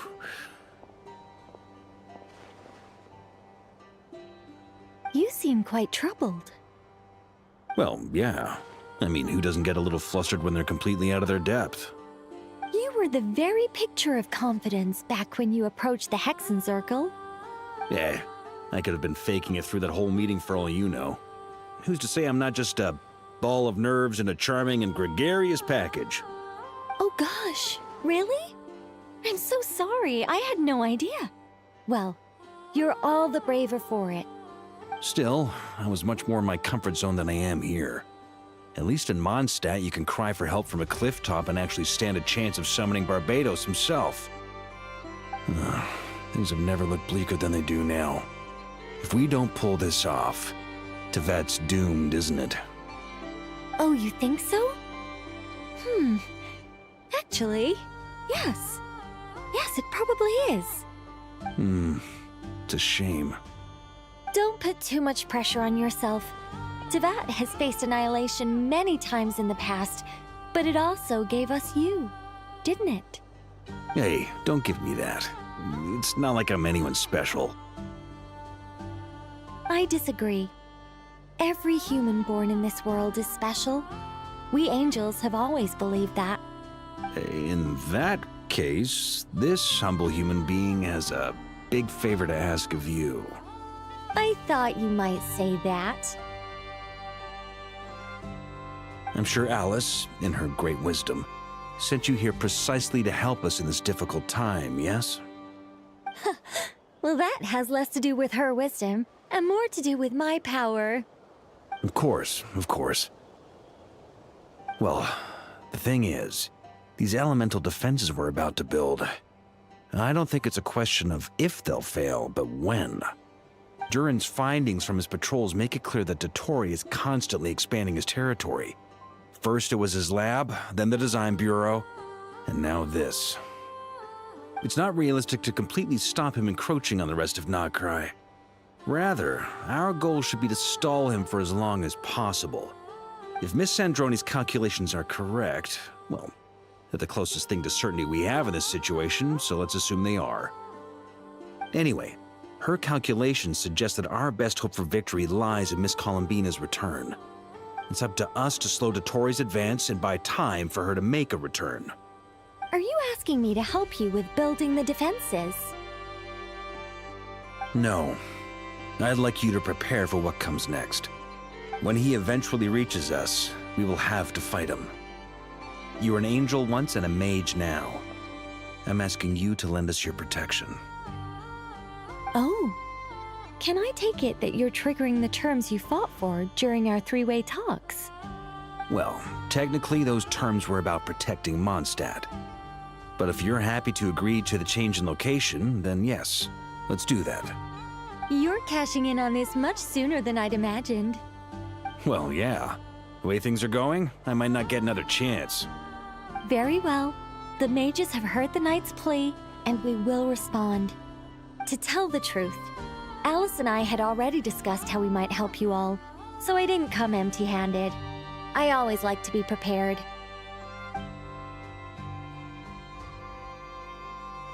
This is... wow. Yeah. This is great. Seriously, thank you. It's been many long years since I had a chance to dazzle humanity with a little divine intervention. To humbly serve as a reliable and responsible guide. Anyway, Knight of Boreas, please accept this gift in recognition of your great virtue. Go now. May the angel's blessing deliver you safely to your destination.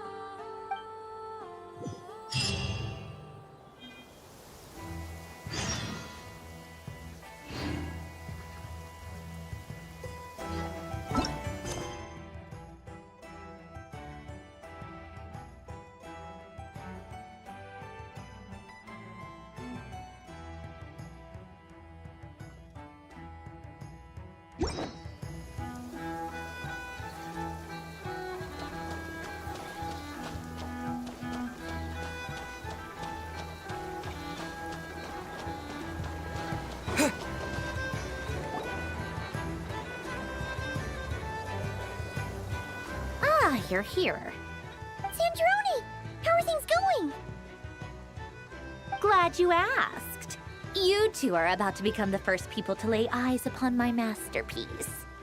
Or should that be the first person and the first, specter? Hey!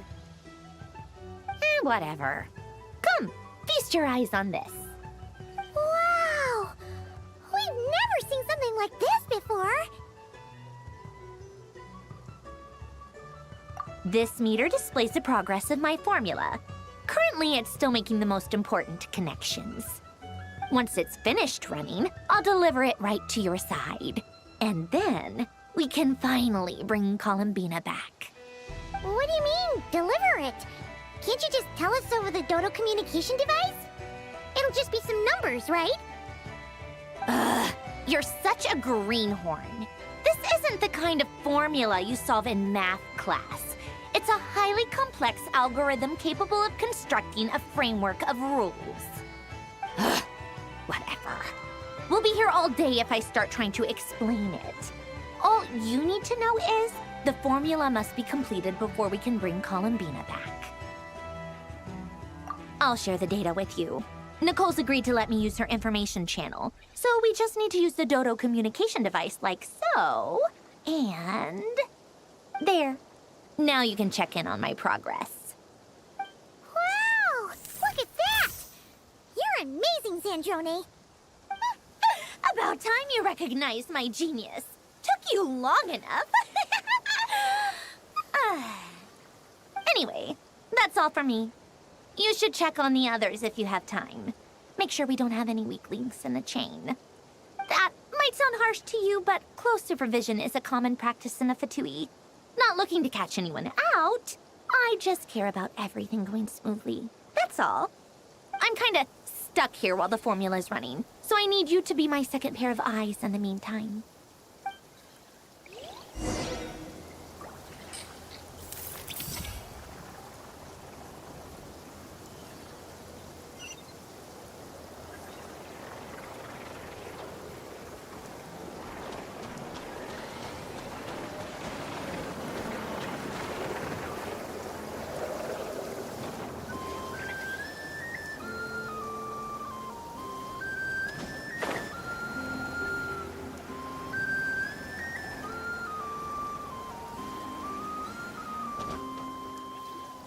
Yes, Miss Moonchanter?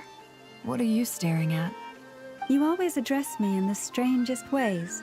Lady Moonchanter 1 minute, Miss Moonchanter the next. Yes, and? Are either of those incorrect? Not as such. It's just that I simply call you Nefer nowadays. Uh-huh. That's my name. What's your point? The point is, I don't add any honorifics or titles. Meaning what? That maybe we're on friendlier terms now than we used to be. Is that how you see it? And I thought I was the one with eye damage. Never! Wilma! Paimon, traveler. Just swinging by to check in on you. How are things going? Did you manage to get some rest? Don't worry about me. I won't slow us down. And I give my all to ensure our victory. Ah, yes. Allow me to give you two a quick checkup. All done. You're both in good shape. You're welcome. You'll have your work cut out for you in this battle against Dottore, so make sure to get some rest in first. Paimon will keep an eye on him, don't you worry. I'm glad to hear it. Take good care of yourself, too, Paimon. Sure thing.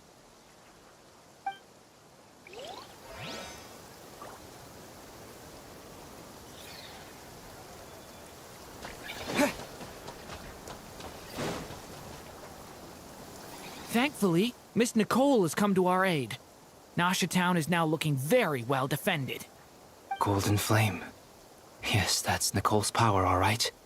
Based on the latest message from Grandmaster Varka, it sounds like they've reached an agreement. The situation should be more stable with her assistance. Everyone will have at least some degree of protection. Albedo! Durin! Hello there, you two. Are you well rested?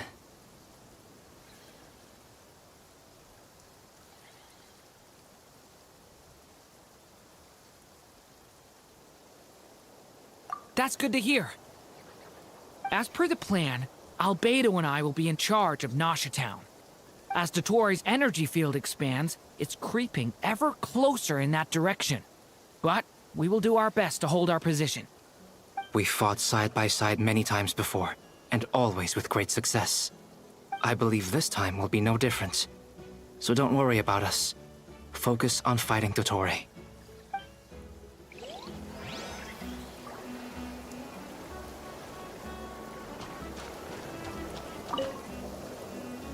Traveler, Paimon, a pleasure to see you both. Flans! How's everything coming along? Fairly well, if I do say so myself. Personally, I am ready to confront Dottore head-on. Ooh, you sound much more serious than usual. To be honest, I am not usually fond of exercising my full strength. For one thing, it's hardly conducive to maintaining a low profile. Besides, I believe one should have the right to choose when to show their hand. I am conserving my strength until the moment of battle is upon us. Anything to boost our chances of victory. Seeing you get into the zone like this really puts Paimon at ease. Huh, Traveler?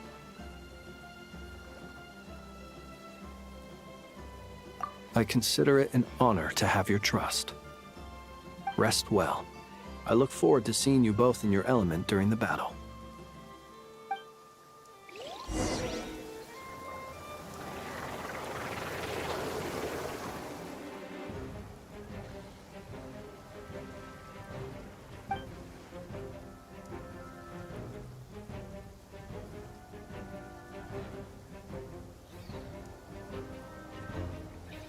Here they come.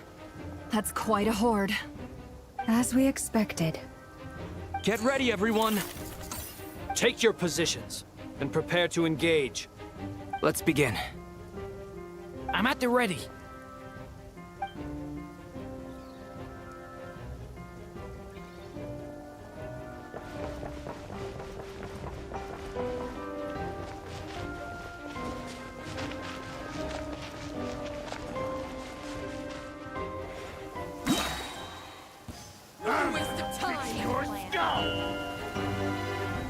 Water jet! Wipe out! Observe. Be silent.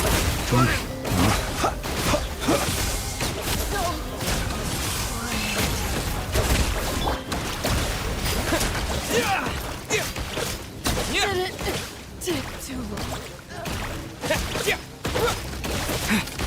Observe. The long sleep beckons.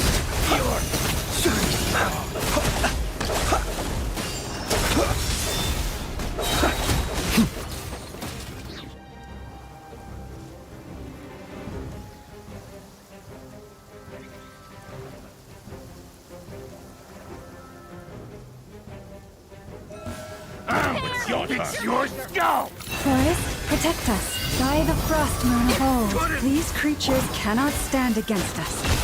Oh, fighting talk. Just don't let your guard down. That goes without saying. I'm hardly the risk taker in this group. Excuse me?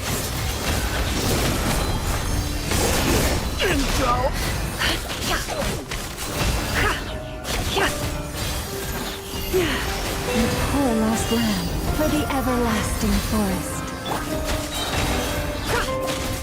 Seek within. It all falls into place.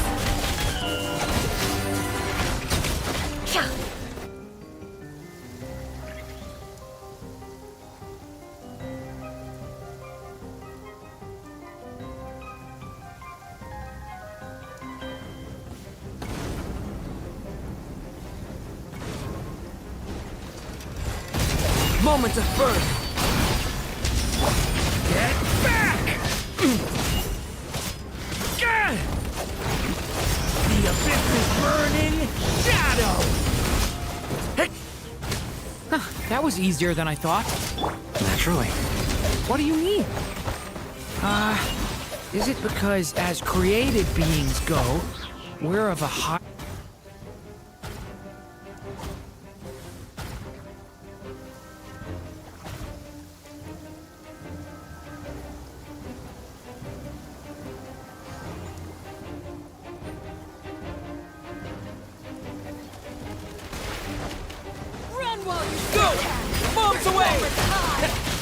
Leave this place. By the frost moon of old. Close your eyes. People have always used fire to drive away wild beasts. Wouldn't a lantern work just as well? You read my mind, my dear friend. I was just about to say that. All right then, dear friend. Bring the light!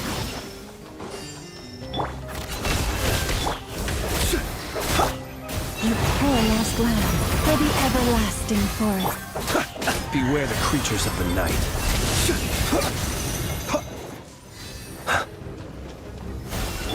It all adds up.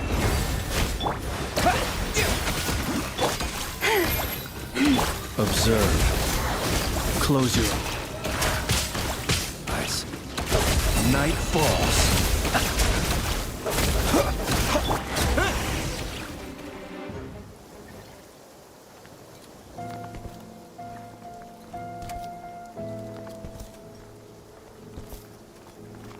You're looking well. I trust you've had a good couple of days. Dottore. It's actually a good thing, in my view. If the subjects of my experiment were to die prematurely, it would throw quite a wrench in the works. And so, I must thank you all for your resilience. We are no longer on the same level, but you are nonetheless worthy of my respect. A creator god should be merciful and gracious after all. And in any case, it is only right that before I end your lives, the world is informed of the arrival of their new god.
experiment begins.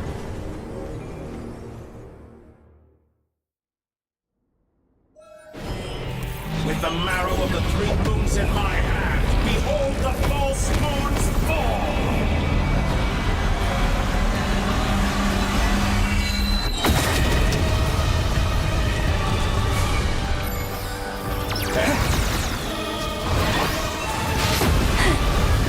With one heart... Did you honestly think that would hit me? Wipe out! The deception ends here. Observe the night coming. Close your eyes.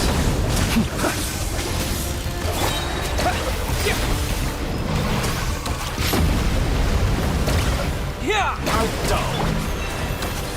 For the everlasting forest. Did you honestly think that would hit me? Can I the truth? To me!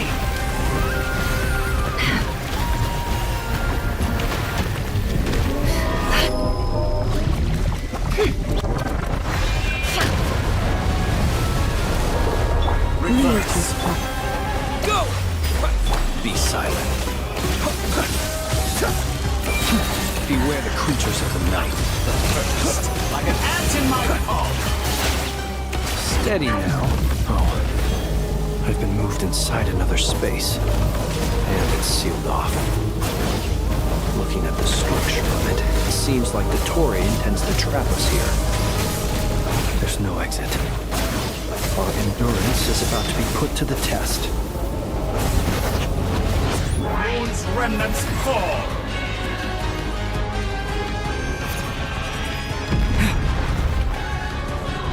Entropy.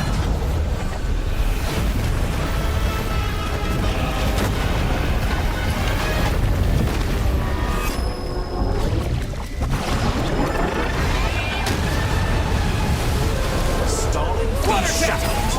Forest, protect us. Found! With the marrow of the 3 moons in my hand, behold the false...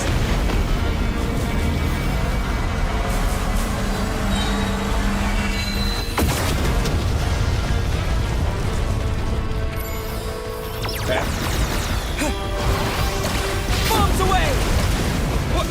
Leave this place. With one heart, think back. No more lies. Seek within. It all adds up. Pathetic. You poised ground. Tell me, where will you try scurrying off to next? Looks like Dottore has opted for a divide and conquer strategy. But we will not allow him to triumph. Now, I shall pray for our victory.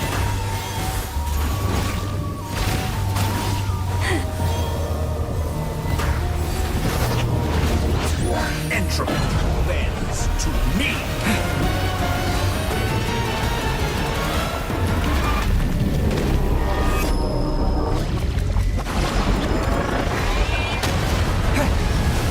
Did you honestly think that would hit me? No more lies. It all adds up. Absurd. Be shackled.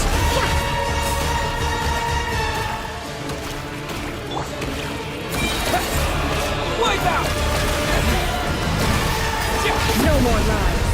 The mystery unravels.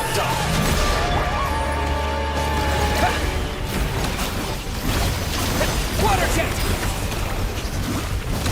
Go! It all adds up. Excellent! You barely managed to touch my level. Can I the truth? Did you honestly...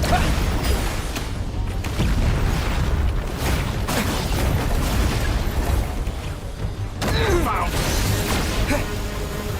Be annihilated, that which cannot stand against me. What's this supposed to be? A knockoff version of the space Columbina got trapped in? There really is no way out. We'll see about that, Dottore.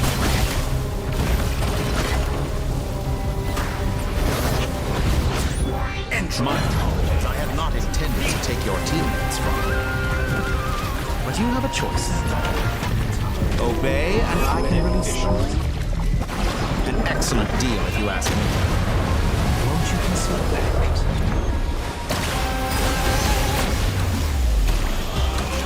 Reverse!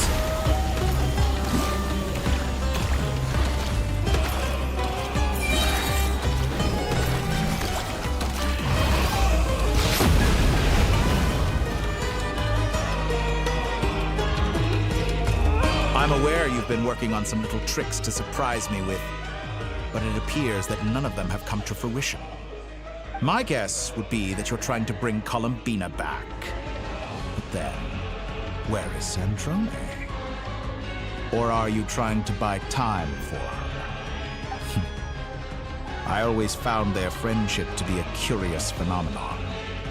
Two highly incongruent personalities, and yet they share a deep connection.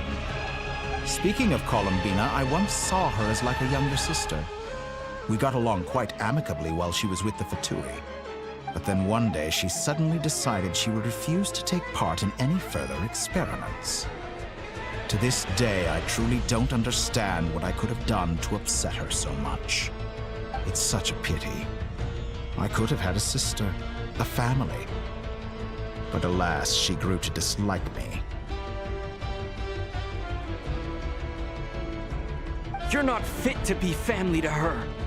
That I can't deny. So many people, all obsessed with playing out the same tired old dramas. This world is rotten to the core. And then there's you. You had every opportunity to reach the right conclusion. The thought of killing you off like this? But I maintain that I approached you in good faith, so I will offer you another chance. Will you work with me? You have until I count to 10 to make your choice. 1, 2, 3. Not in a million years.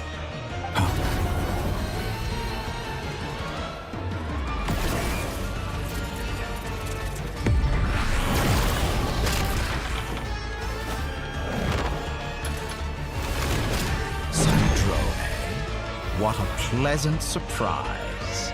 I didn't think you'd join us all the way up here. You're as sick and twisted as ever.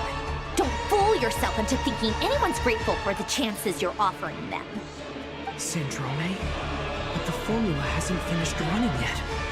Funnily enough, I was just discussing a collaboration opportunity with the Traveler, and then I see you, who I must say is a good example of an opportunity gone to waste.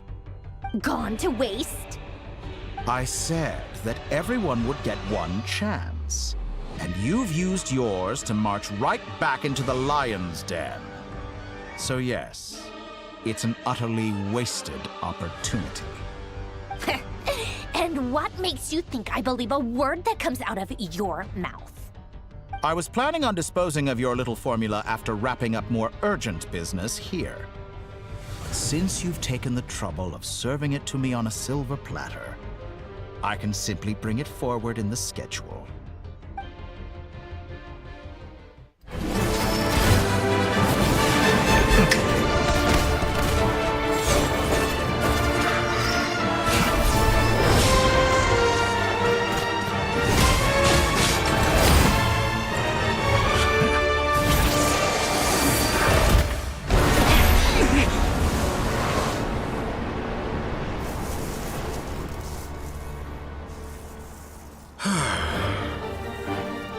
Is this your life's work? This piece of trash?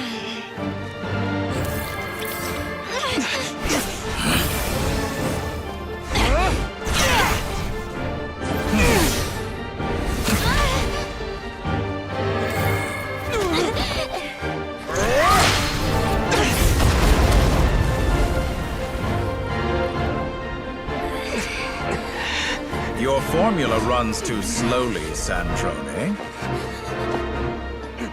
You put your hope for success on others instead of fighting dirty. That is why you have failed.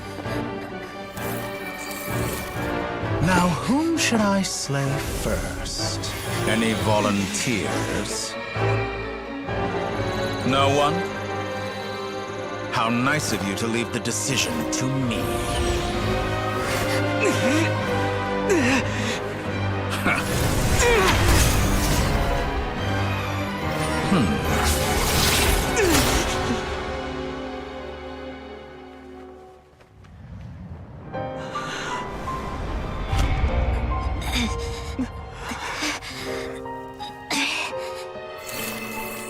Oh, how unexpected. Sandrone, any last words for me, comrade?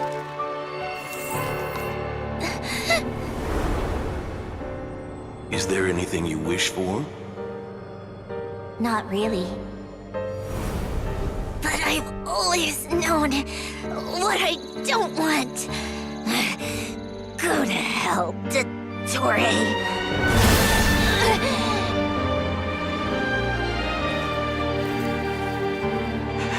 No!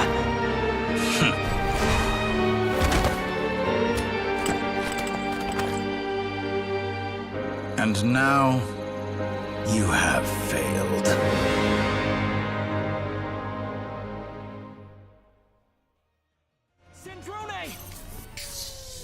Now you see how fragile mechanical contraptions are. Just a gentle tap, and they fall to pieces. However keen of an inventor Sandrone may have been, her death spells the end of the formula that was running inside her body. Of course, I have to commend her for making it this far.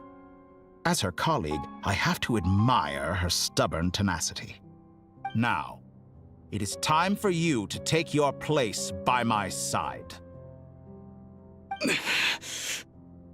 My count was interrupted, but the second chance I extended to you still stands. Once again, you are welcome to join me. By now, I'm sure you have gained a greater appreciation for the power and authority I wield. What is stopping you from embracing a new world of endless possibilities? Not in the mood to talk? As you wish. You seem less talkative than usual today. I'll change the topic to something more apropos.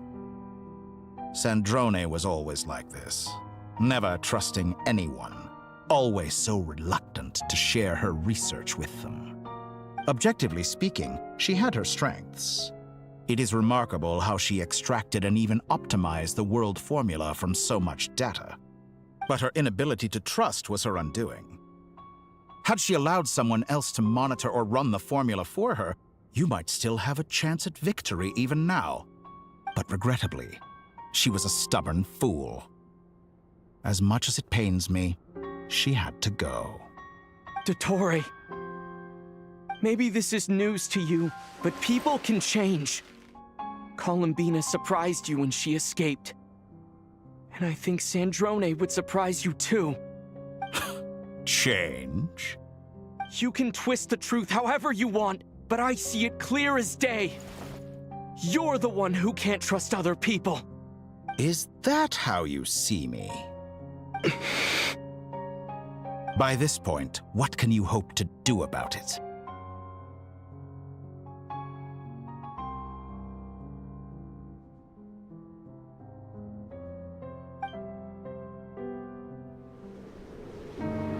It is pointless to fight on. You've already lost. Wrong. You can't win this, Dottore.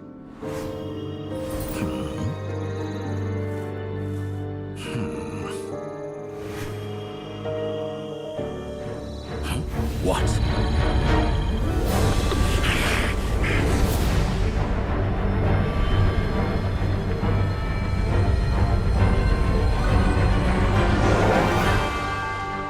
My formula can get us 90% of the way.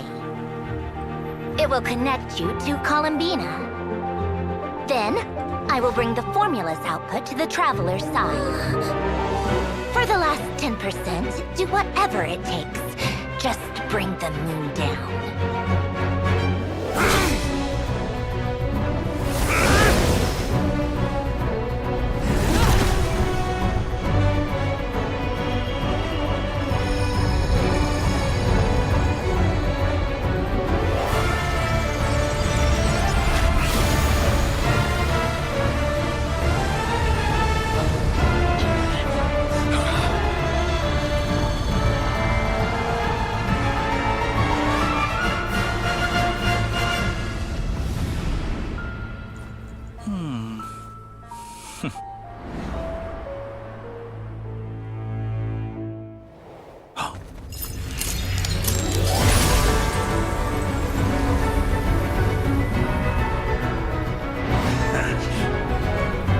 The moon will never be yours!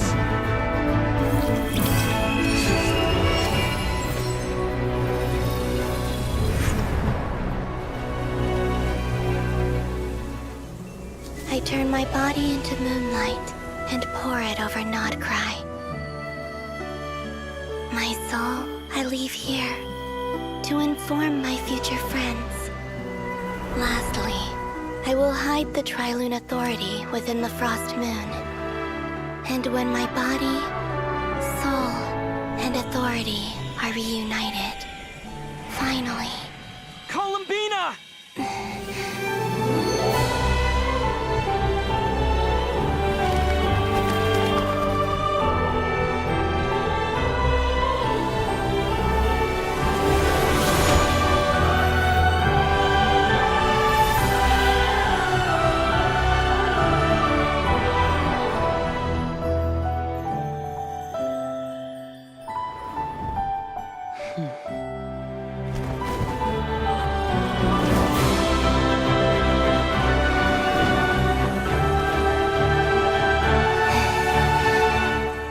It's been too long. I'm back.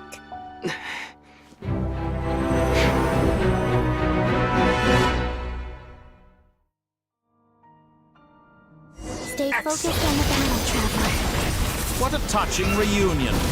Though I personally find myself repulsed by the sight of weaklings huddled together for war. Now, quite finished patting yourselves on the back. Show me how long you can struggle before you drown. Watch out, Columbina! Manipulate space itself! I know.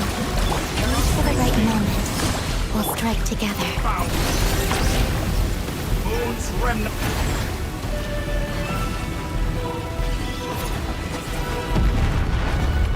Pathetic.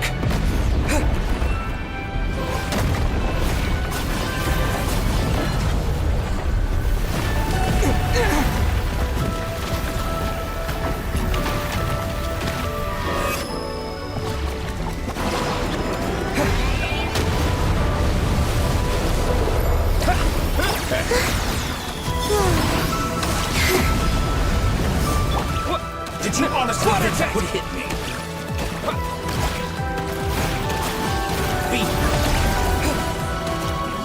Found. Enough! But first, like an ant in my palm.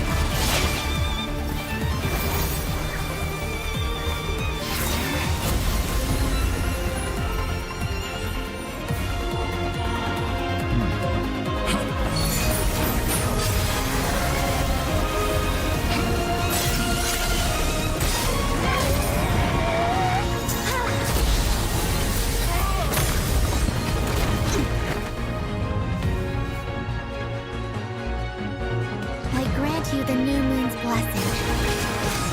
The new moon shines upon you. I am growing weary of your stubborn resistance. It's over, Dottore!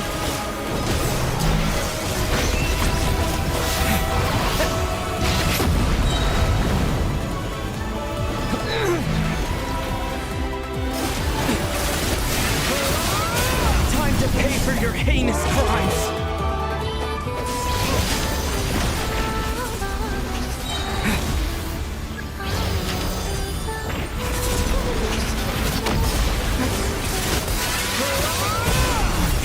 just not yours to command.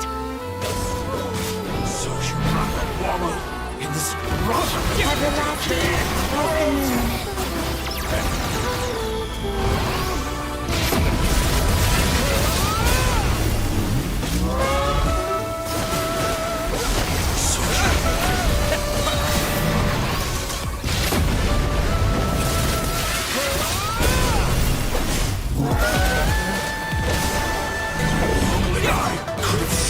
The new world! Only I!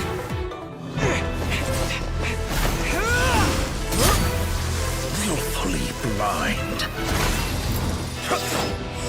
How can you be so satisfied with your fate?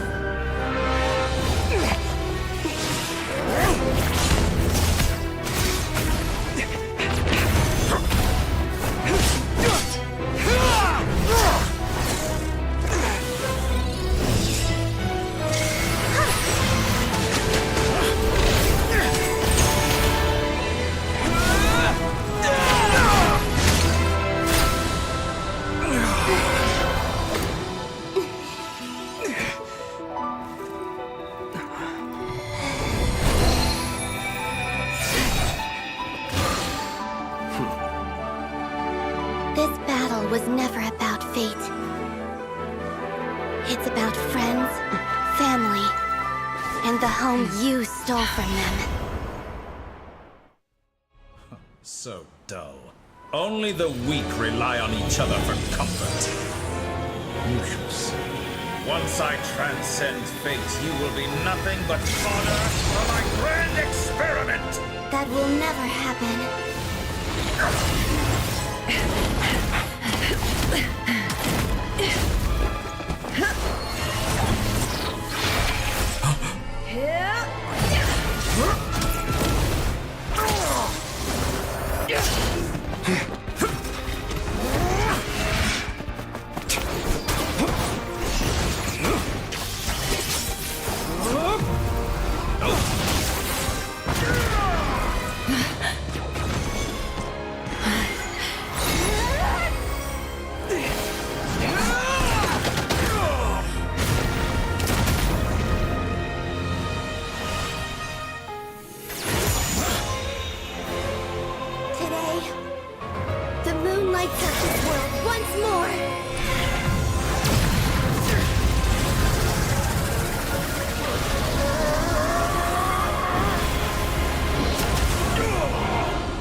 No, this world is our home.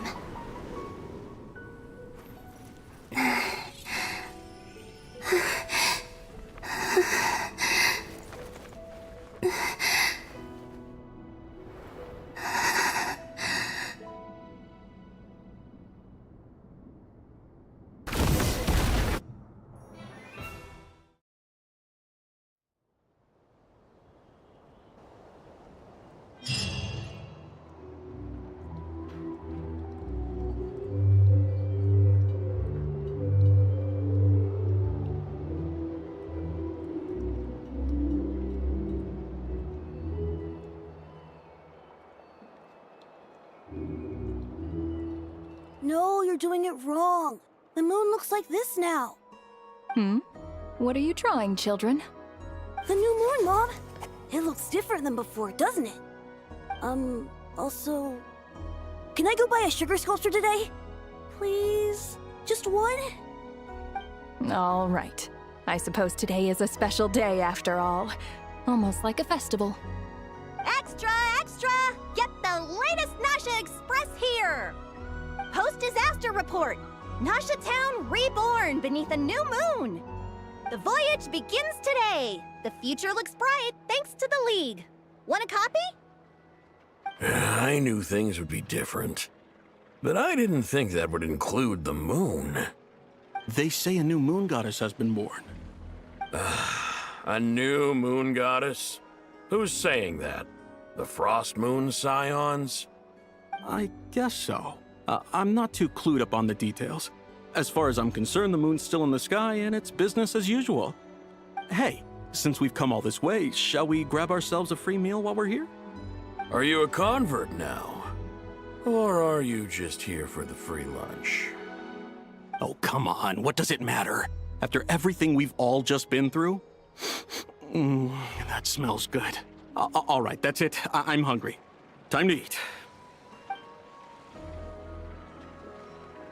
Come on!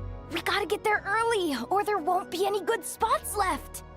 Shh, keep it down. This is a residential area. What if people are still sleeping?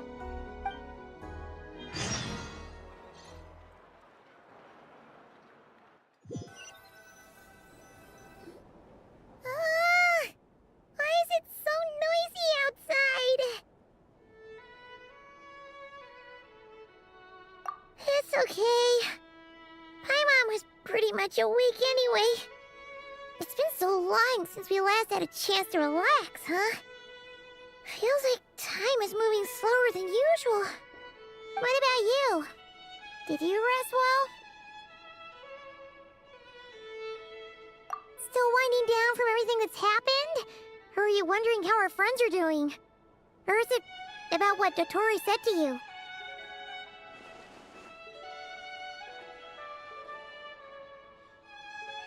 Okay, if you say so. But don't push yourself, alright? Let Paimon know if you need to talk.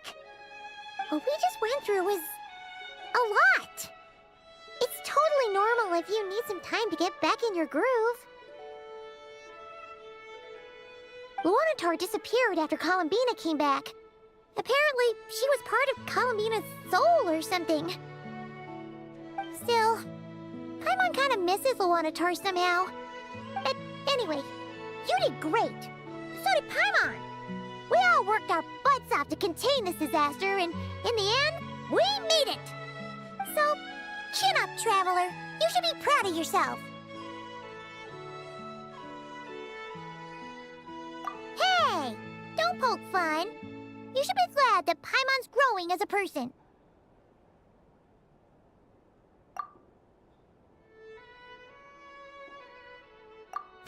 Paimon didn't think you'd mention it. You have no idea how anxious Paimon was. She was worried sick about you.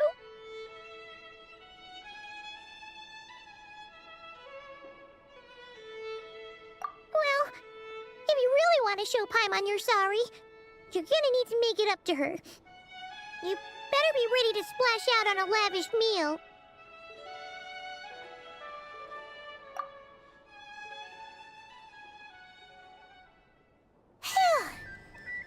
Okay. Paimon's full now. Huh? Oh, well... Hey there, Traveler and Paimon! Good morning! Morning, Yehuda! Here for some breakfast? Oh, I've already eaten. Just need some water. I was mostly worried you might forget what day it was today. So, I came over to remind you.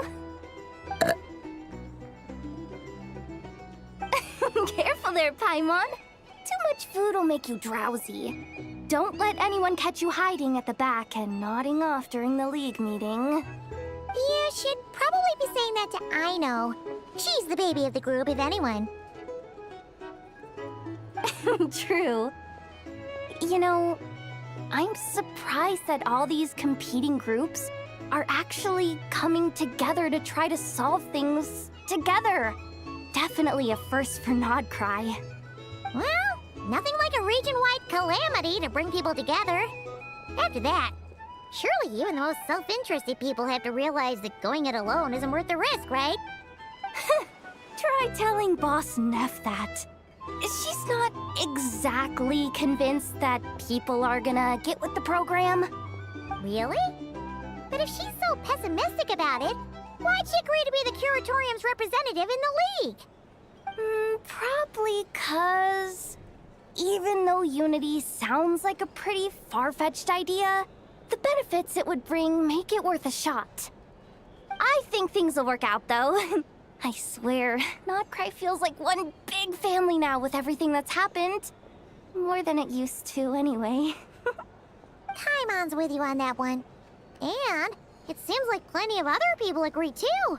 Just listen to the bustling streets. All right. Everyone's been rebuilding these last 2 weeks, and the evacuees have been coming back in droves. Life's slowly returning back to normal. Which means my workload's probably gonna shoot back up. Were you about to head out? There's still some time before the ceremony begins, you know. Yeah, we were gonna take a stroll around the square and say hi to some friends first. Sounds good. See you later then.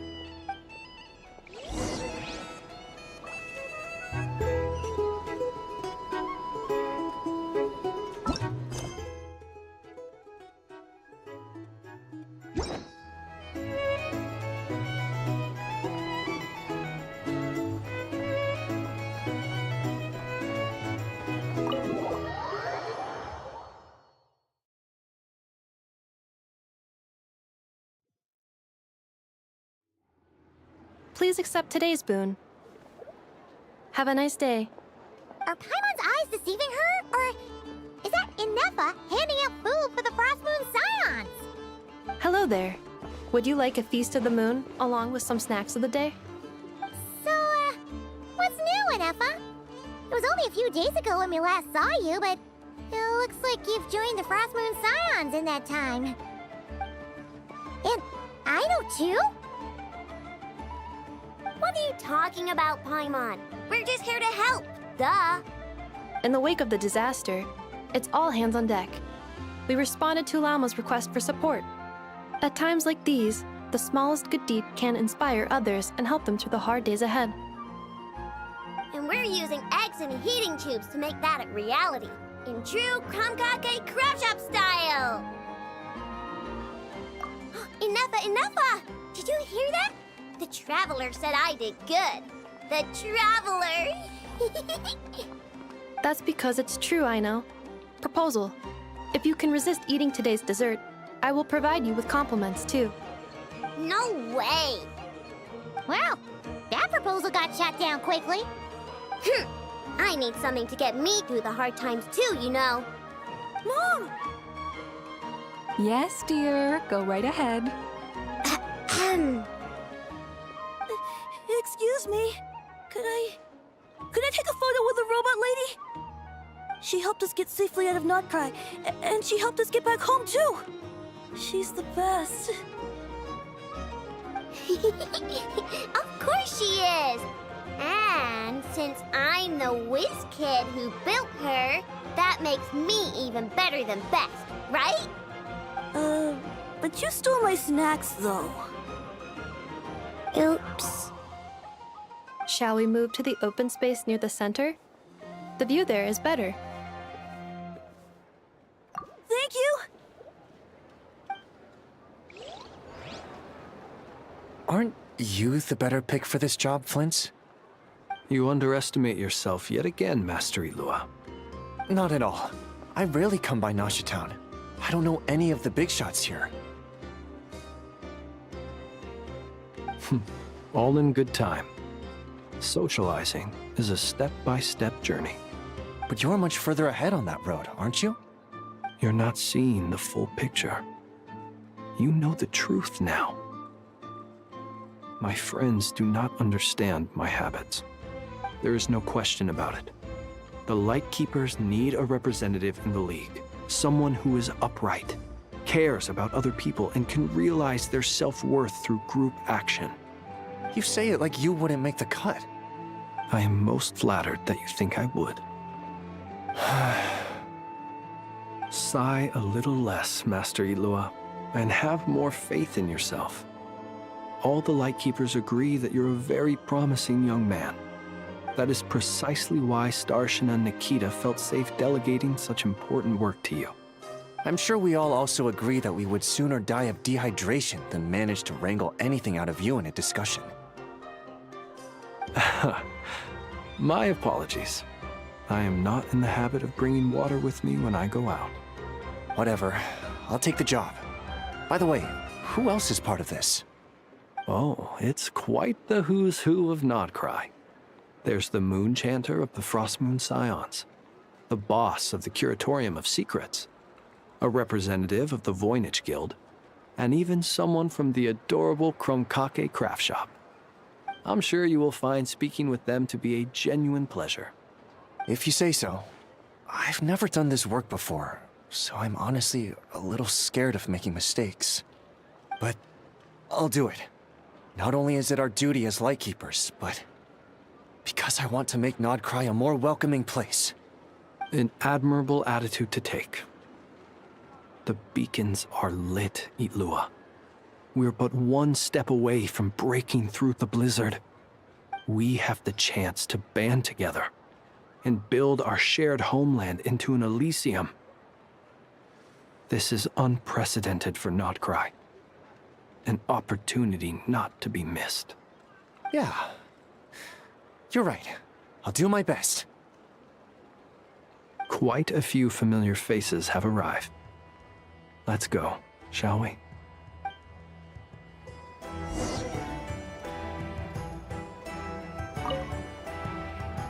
You look so cool when you fly, Miss Robot, and when you use your spear, too!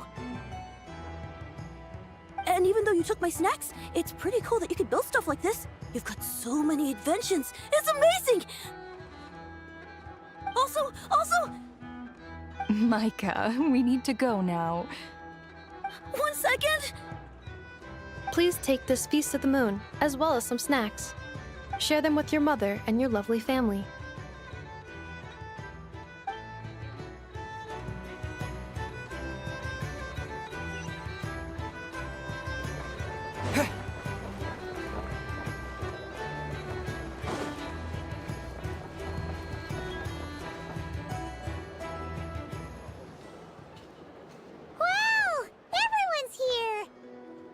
You seem well rested. I know no one's asked, but I'm sure you all want to know, so let me just say, we're doing great. Thanks. Well, great, but not perfect. I'm starting to lose my mind from boredom. Can't drink a drop of alcohol while I'm waiting for my wounds to heal. I'm sure you had a sneaky swig or two. Wait, how'd you find out? I'm sure you must be missing Mondstadt after all these years away, Grandmaster. Yeah, you could say that again. Every time I get news from Mondstadt, it makes me want to go back and see the place for myself. Honestly, once things are wrapped up here, I think it'll be time to head back home. Hey, looks like someone's taking the stage.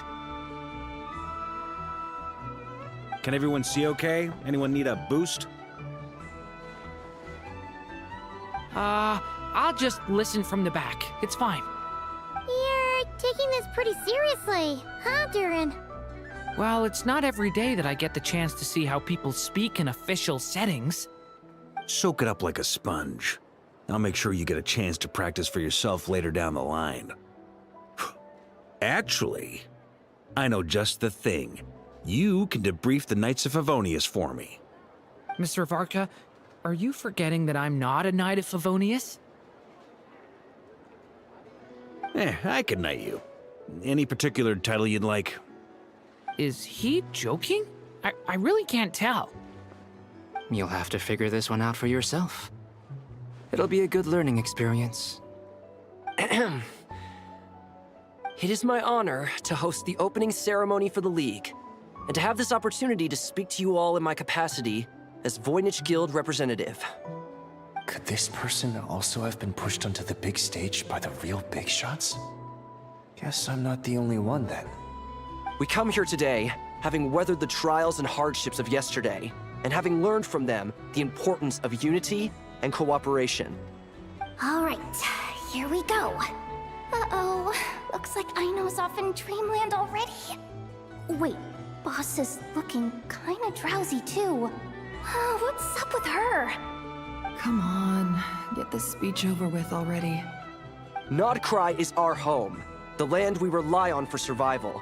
And as we chart a course for the future, may we persevere through the storms ahead as we sail towards a new era of prosperity, freedom, and hope.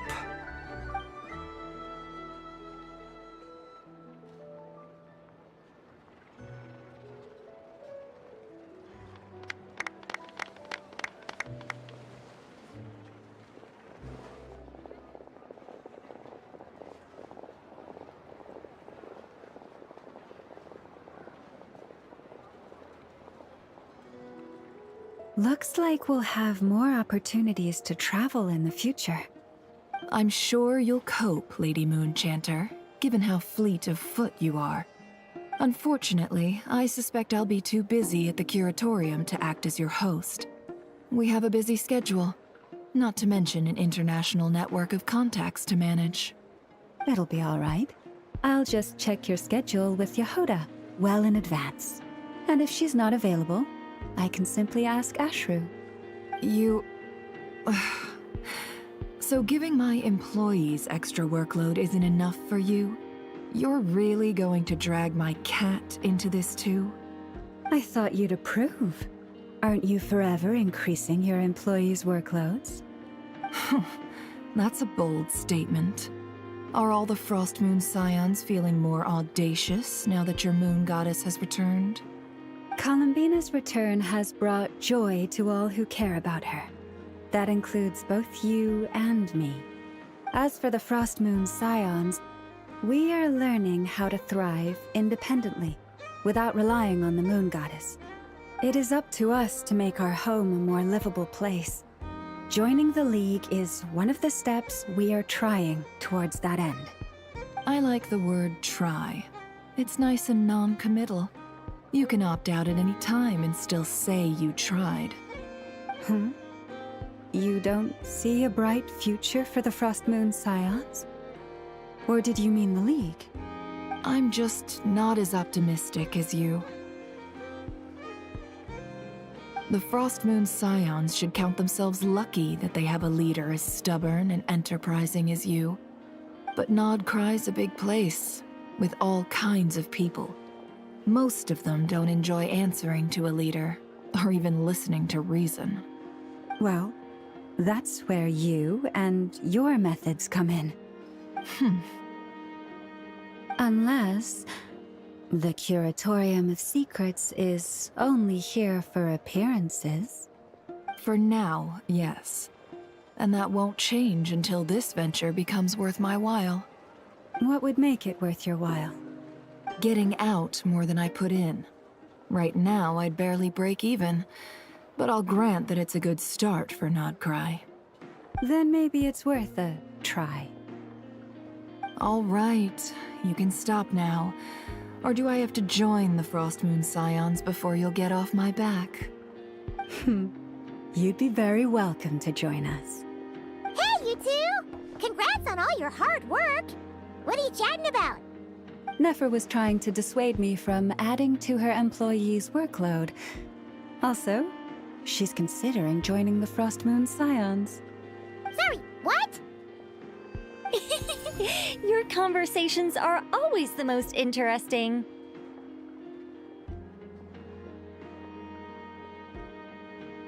Would you two care to join me for some tea before heading to your next destination?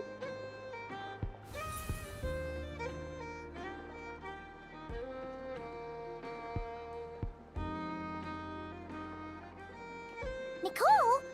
Wait, where are you? Aren't you gonna show up today? Sadly not. I'm otherwise occupied right now.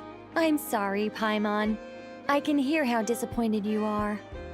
If it's any consolation, let me say that how things appear on the surface is a far cry from what they are at their core. Perhaps you'll feel better if you focus on the fact you have a special line of communication with the great mage herself. Okay? Has something happened? No, or not yet, anyway. Well, that's not ominous at all. Not for the time being. Just think of this as a general check-in to make sure this communication system is still running smoothly. Besides, it's good to chat once in a while if we want to maintain our friendship. You could have just said so. so. Paimon got all worked up for nothing. Still, the best friendships are built through face-to-face interaction, you know. It's never gonna stop being weird having tea with you when you're not there and just talking to thin air. All right, fair point. I'll bear that in mind for next time. Yeah. Any update on that crisis at the world's borders? Alice just informed me that they had their work cut out for them. And now everyone's thoroughly exhausted. But they did finally get things back under control. Still, we can't let our guard down yet.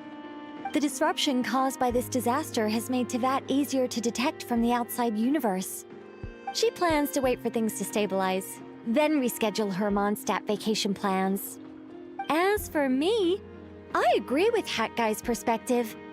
This is a time when many new variables are emerging, and the situation is changing constantly. Plus, most of this change is for the worse. We have to remain vigilant and ensure that the embers of chaos are not rekindled. I did notice that the energy in Nodcry changed somewhat after the War of Funerary Flame, but since it was still aligned with the Light Realm, I never gave it a second thought. It looks like I'll have to examine the connections between phenomena I observe more closely in the future. Just doing my duty. It's more or less second nature by now. Of course. To give you the full picture, I'd have to start with the substance from which angels were formed. Never mind. Paimon's right. Showing off my knowledge would be much more satisfying in person. By the way, you did receive the gifts from the Hexen Circle, yes? I'm not trying to claim credit or anything, but my pride demands that I at least mention it. They're quite similar to the protective talisman that Alice gave Dory, but with some very special enhancements. Oh! So that's what kept our friends safe when Dotori trapped them. Indeed. We went to great lengths to make sure they were invisible to his eyes. I'm so happy they came in handy. Still, not fishing for gratitude, by the way. I just want you to be aware that sometimes your friends may be protecting you in ways you cannot perceive. Anyway, I'll contact you if anything else crops up. If not, you know what they say, no news is good news. Oh, my angelic instincts are tingling. They say you should head to the docks next. Your friends are about to board their ship home.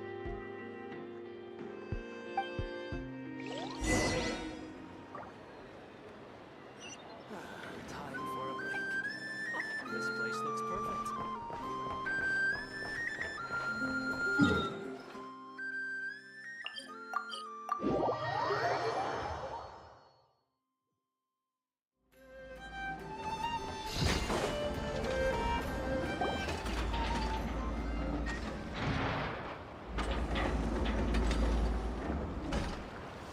You're here. You're here too, Hat Guy. Are you heading back together? No, I'm bound for Sumeru, and she for Fontaine. We just happened to cross paths at the harbor.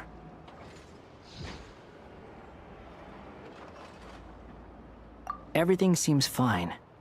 Sandrone may have an abominable temper, but she's always been very responsible with important calculations, and things entrusted to her by valued friends.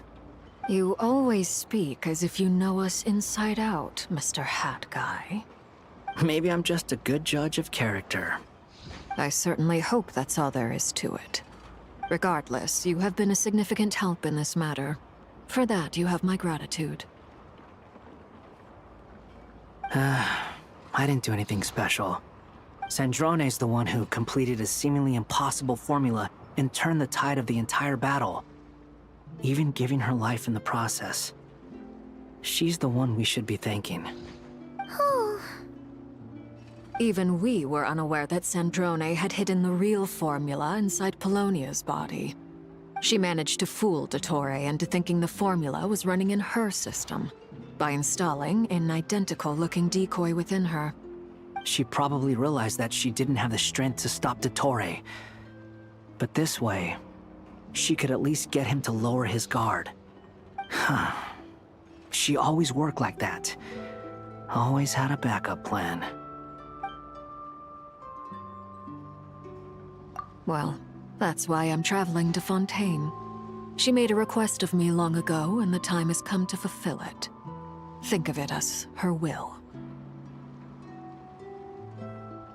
She said that should she ever fail in a mission, she'd like me to deliver her core and Polonia's to the Fontaine Research Institute. She also mentioned that she had made arrangements for people there to set her affairs in order. Some of her personal effects, such as her notes, were left to me. I've decided to take them back to the House of the Hearth, for safekeeping primarily, but also as mementos, I suppose. However, there is one book among them that I'd like to leave in your care. I'll have someone deliver it to your residence at the flagship at a later date. No, I was specifically warned not to tell her. This is her last wish, and I will abide by it. I can only hope so, but none of us here can know for certain. I bade farewell to Columbina earlier today. As promised, she turned the iridescent moon's marrow over to me. She spent a long time with Sandrone's body, saying her goodbyes. Oh, is she all right? Sandrone's passing has left a great wound in all of our hearts. It will take time to heal, but Columbina surprised me. She offered me some words of comfort before I departed. Despite being grief-stricken herself, she showed an awareness of the feelings of others around her. She never used to act like this. Clearly, she has grown. And I suspect that we have you to thank for much of the change we are seeing in her. Huh. After these recent events, the Tsaritsa has revoked the Pale Star Edict. Snezhnaya now realizes that the arrest warrant for Columbina was just a ploy by Dottore, who coveted her powers. I shall return to Nodcry to see her as soon as I find the time. I hope that from now on, she too will explore more of the world. Columbina Hyposelenia's journey is only beginning. My ship is here. Traveler, Paimon, we shall meet again. You too, Hat Guy. What are you still bumming around for? Isn't Columbina waiting for you? I thought today was the day you'd agreed with her to go find out the truth about your sibling.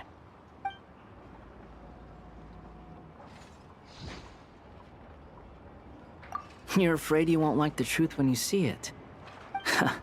Well, this is new. I was starting to think that nothing could scare you. Don't say that!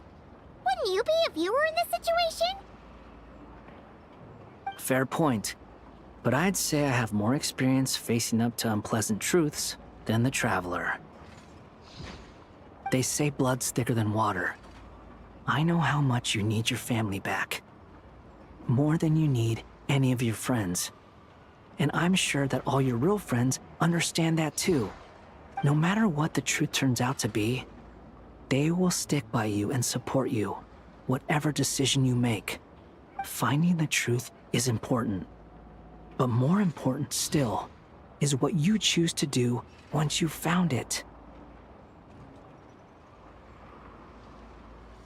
At least, that's the life lesson I've learned from my experience, grappling with the truth. What? Now that Dottore's dead and gone? A little, I guess. But it hasn't solved everything. Maybe I regret not getting to end his life with my own hands. Or maybe it's something else. But for whatever reason, I still feel like I have a chip on my shoulder. Either way, I'm going back to Sumeru. Lesser Lord Kusanali is gonna need help dealing with all the chaos Dottore left in his wake. Not just from this incident, but everything he did in the past, too.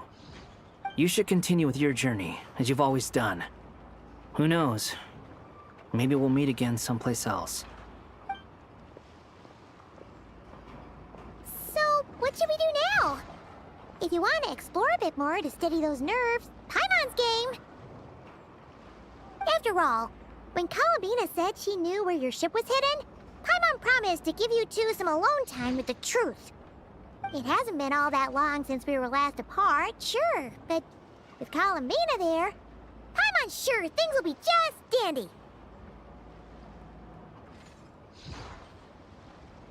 Ain't no biggie.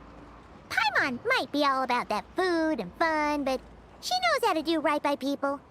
Paimon's sure you'd prefer to digest the news about your sister in peace. But, no matter what you see, just know you can share it with Paimon.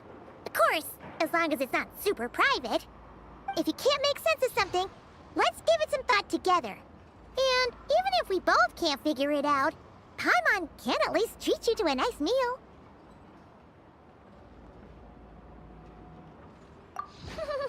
Glad to hear it. Feel better now? Alrighty. Next up, time to meet with Columbina.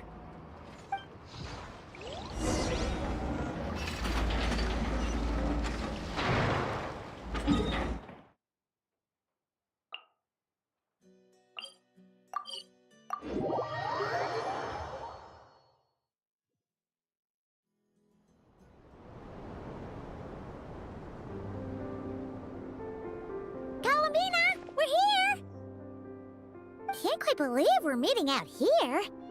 We've gotten used to walking over to Silver Moon Hall whenever we go see you. Well, you're still welcome to go there whenever you want to see me. It's just, now that it's all over, I've decided to make some changes. Try and fit in with the Frost Moon Scions, like Llama suggested. The older generation are still timid around me. They don't dare get too close, and they bow their heads when I walk by. But things are much better with the children. I see more curiosity in their eyes. Hopefully, by the time the next Moon Prayer Night comes around, I can enjoy the festival with them as myself, without having to pretend that I'm only dressed up as the Moon Goddess. You'll do fine, Columbina. Paimon's sure they'll realize you're super nice once they get to know you better. You really think so? When we first met, you thought I was a little up in the clouds.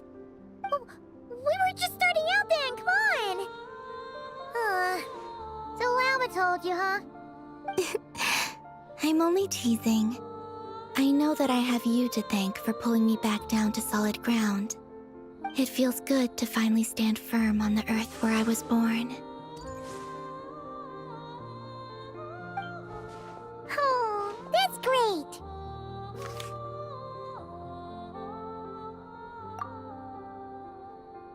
Thank you. I'll make sure not to lose it this time. Well then, are you ready? Lumine, what happened to our spaceship back then? Why did you leave? It's time to learn the truth at last. Ready as I'll ever be. Good. Then let me open the way for you.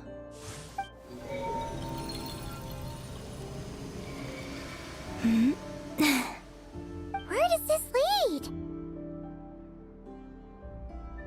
To our shared destination. Huh?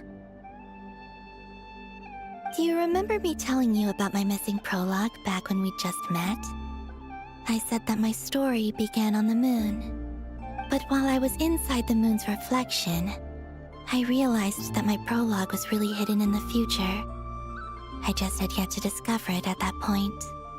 The story of the time before I was born was in fact the story of my distant future. It's truly fascinating.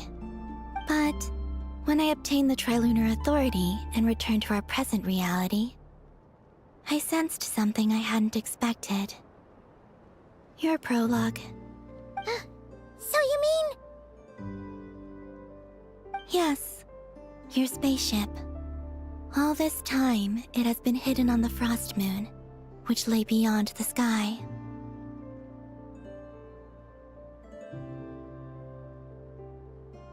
The great ruler of the firmament. The heavenly principles. Wait, them? Why would they do that? I don't know. Perhaps your ship contains something that is incompatible with Teyvat. Or something that cannot be known. Oh, did I pick a bad time to say this? I know it must have been hard to work up the courage to do this. Maybe I should have waited until you were on the moon, with no chance to back out. That would have been kind of mean, you know.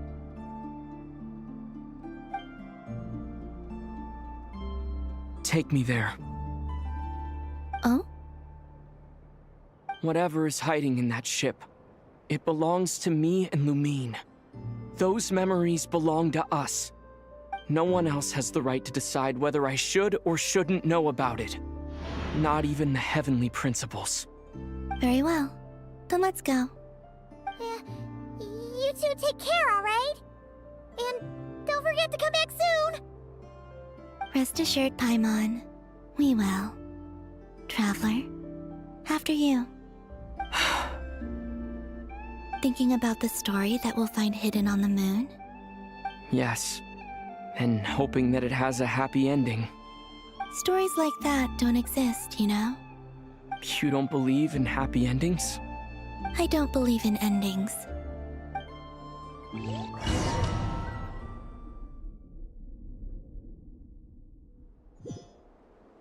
Where am I? This is the pathway I built between Teyvat and the Frost Moon. The moon is very far away from us, so it could be a long journey.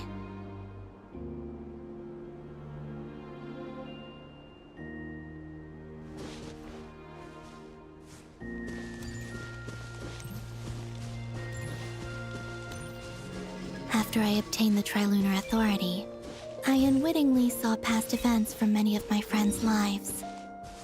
One was Lauma. She was so young when they chose her to be the Moon Chanter. From then on, the Frost Moon Scions looked to her to bring messages from their goddess. But, for better or worse, I had left Hisi Island before she was ever born. It was not until much, much later that she met me. I think it's for the best. Because of the way things turned out, you had the opportunity to become friends. You're right. In that sense, I think we were both very lucky.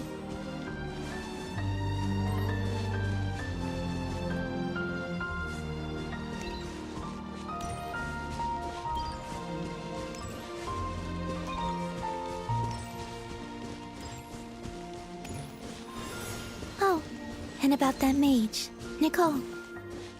I only recently learned that she has lived in Teyvat since the time of the Three Moon Sisters. The Moon Goddesses always had a good relationship with the angels. I suppose our friendship continues that tradition.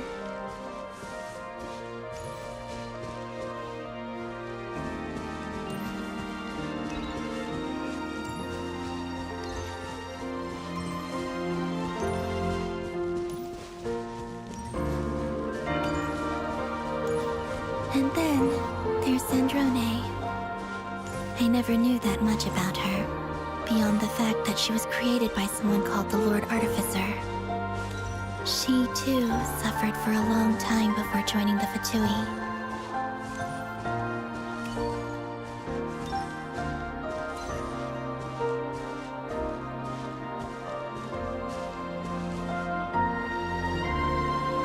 How I wish I could talk to her again. Even if only to hear her say nasty things to me.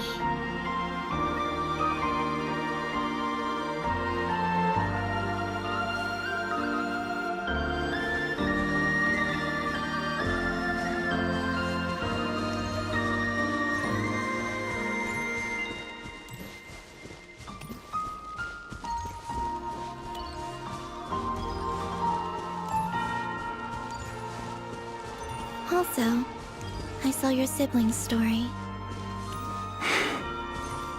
I'm afraid I didn't see much. It seems that she rarely came to the surface, where the moonlight shines. But I did notice that back when you first set out on your journey, she would often appear nearby, gazing at you from afar with a guilty look in her eyes. Lumine. Let us speak no more of the past. I probably shouldn't reveal so much about my friends. It's not my place. Let the moonlight carry us forth. We are very close now.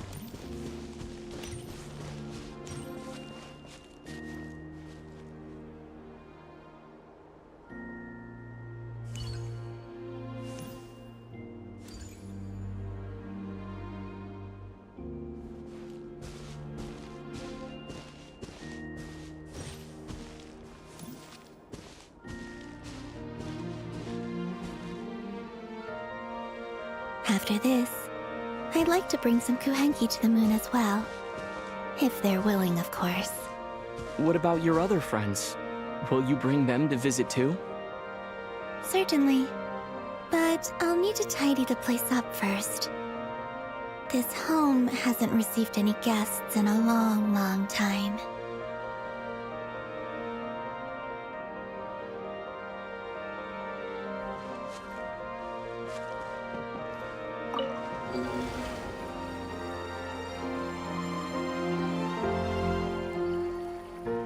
I remember writing something similar with you on Moon Prayer Night. I believe it was called... Dodoko's whirligig.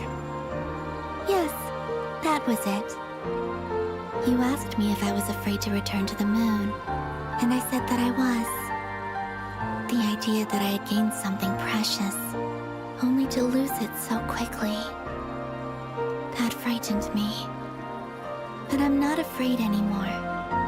Besides, this time, we're traveling together.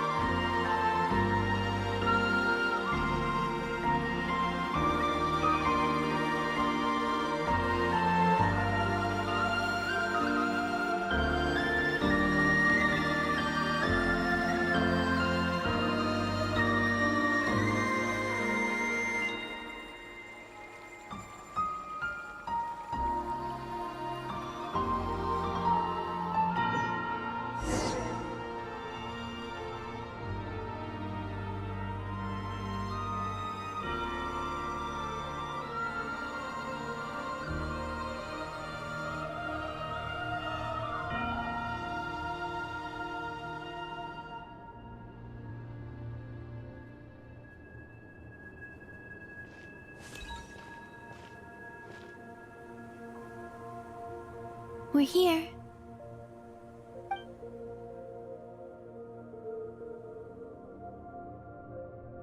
Over there.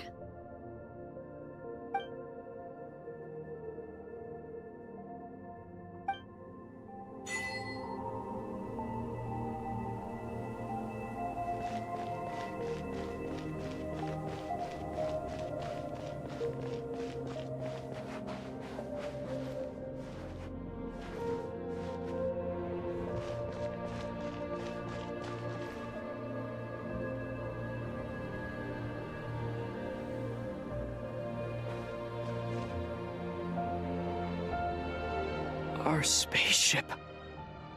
It's huge. I suppose that the moon is the only place one could hide it. It'll be all right. Huh? The way you feel in this moment, I went through it too, on Moon Prayer Night. The door was right in front of me, but I struggled to find the courage to step through. Solitude for me once meant living a life in which even I was absent. Before I met you, that was the only life I knew. But that night, solitude meant throwing away the life I had gained after meeting all of you. Columbina. Go. Retrieve the part of your life that was once lost. Trust me, you will lose nothing by doing so. Look, Teyvat is right there. All of our friends are down there, waiting for us. You're right. Thanks, Columbina.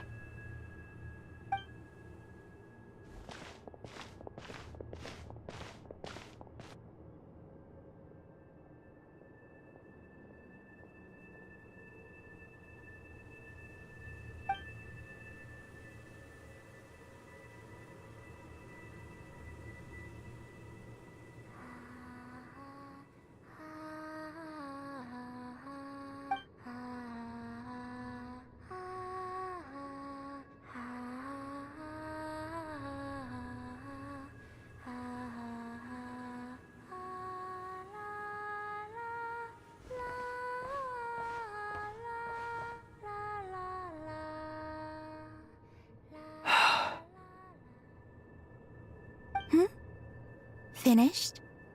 Yeah. Why did you take your eye mask off?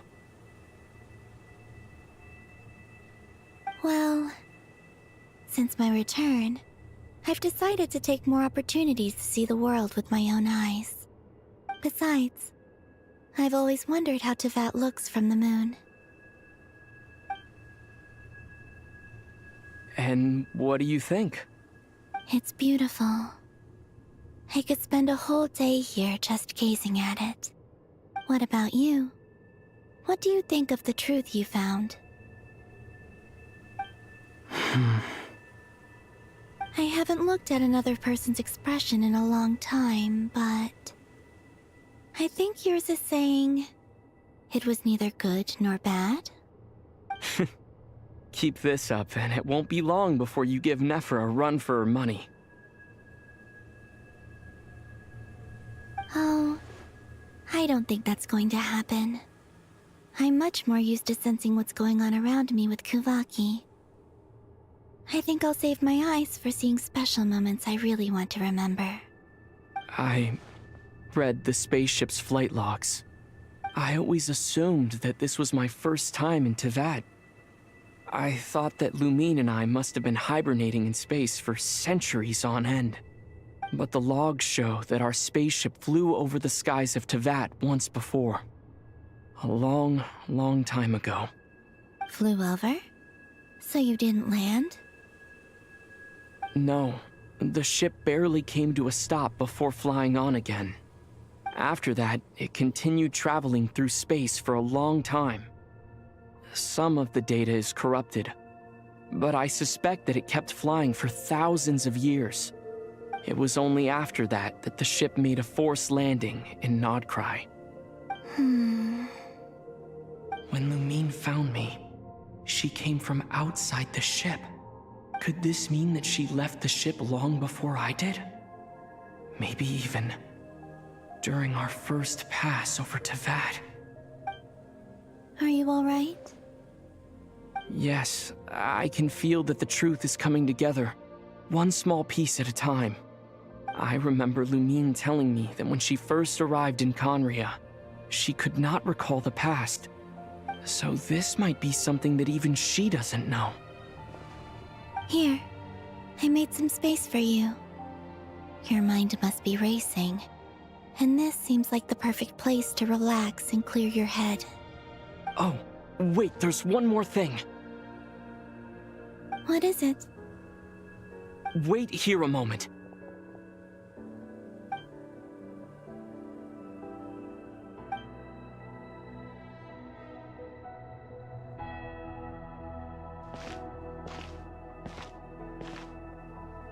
Hey, Columbina.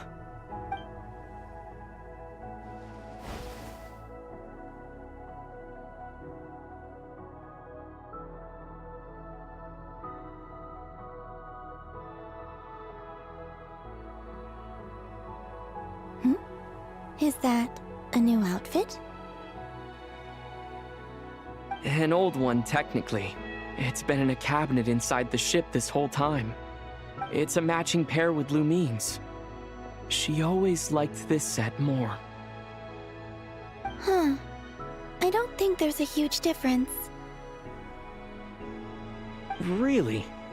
Yes, it's still the same you. You're the same person, no matter what clothes you wear. Only Columbina would make an observation like that. Traveler, do you consider Teyvat your home? Home is wherever Lumine is. But then after all the time I've spent here, and everything I've been through, yes, I'd say it's my home. Would you change your answer if Teyvat changed appearance? I mean, if the truth about Teyvat turned out to be different than what you thought. I don't know, but I don't think so. The truth is not what matters most to me about Teyvat. When I was first born, I longed for a home. And when you get something before you're mature enough to understand the world, you just take it at face value. I thought that a home was a transaction. You give me what I want, and I'll do the same for you. But you and your friends taught me what a true home should look like. You never asked for anything, yet you gave so generously to me. That's because your friendship matters to us. It was worth it. In the past, I thought that my birth in Nodcry must have been a mistake. But after journeying to the distant past where the story began, I realized that it was I who chose Nodcry to be my future home.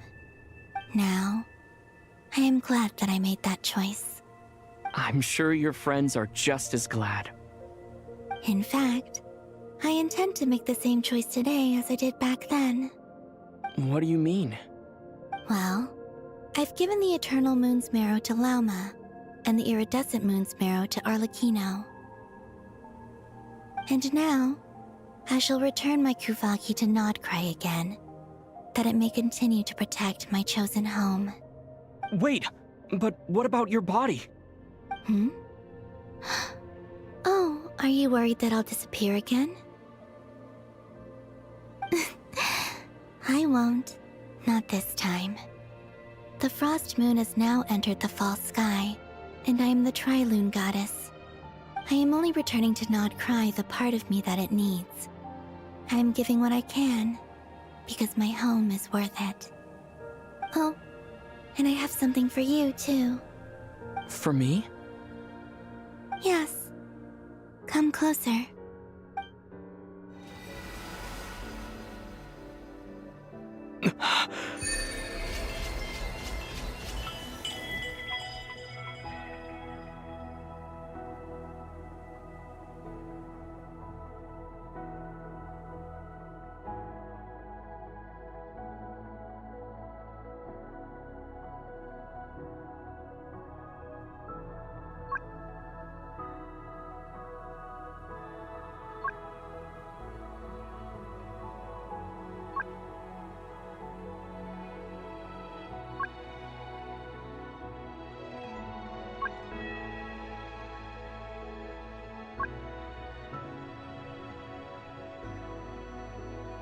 What was that?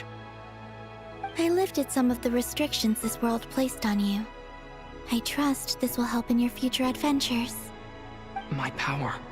It feels like it's grown. I can use the elements more freely now. Thank you. This will be a great help. You're welcome. I see you as family, and after everything you've done for me,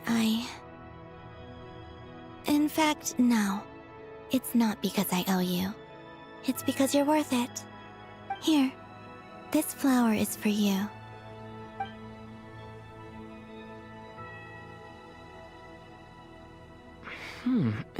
Isn't this a moon prayer blossom? Yes. Don't worry. You will never see these flowers lose their color again. I'm finally discovering the joy of giving. How I wish I'd learned this sooner. Hey, better late than never. What are you thinking about now? Why don't you take a guess? You get... one shot. I don't think I'll get it in one guess. But I'm sure it's a happy thought. That's kind of a sneaky answer. I can't say you got it wrong. Down in Teyvat, the moon seems so far away. I felt it might always lie beyond my reach. But on the moon, everything feels so close by. The haze that once enshrouded the skies has finally been dispersed.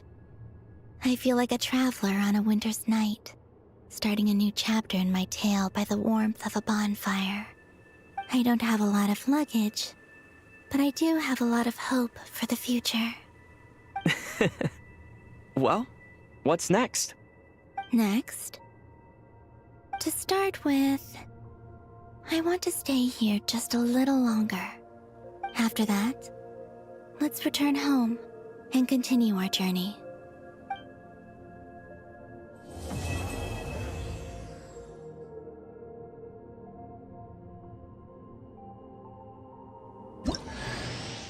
These clothes bring back so many memories.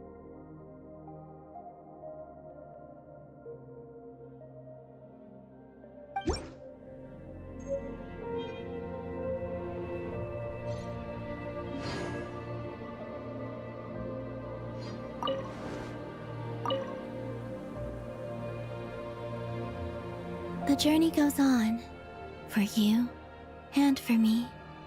Like I said, this is not the end. I don't believe there has to be an ending. Oh, is that your next destination? Most people would probably tell you to pack some warm clothes. But I experience things differently than most people, so I can't know how cold it is.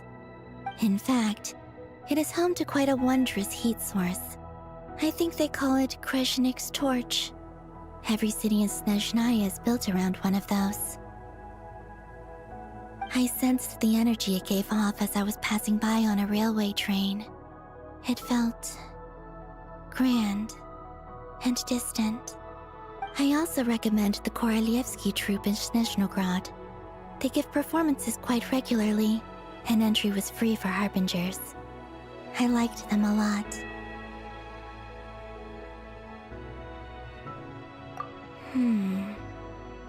Ice cold and sharp. Crystal clear in some ways, yet profoundly unfathomable in others. Like the thick layer of ice on top of a frozen lake. That's just the impression that Tsaritsa gives me. I was never able to glimpse what truly lies beneath that icy exterior. In fact, I don't think the people of Snezhnaya even know what kind of power their god wields.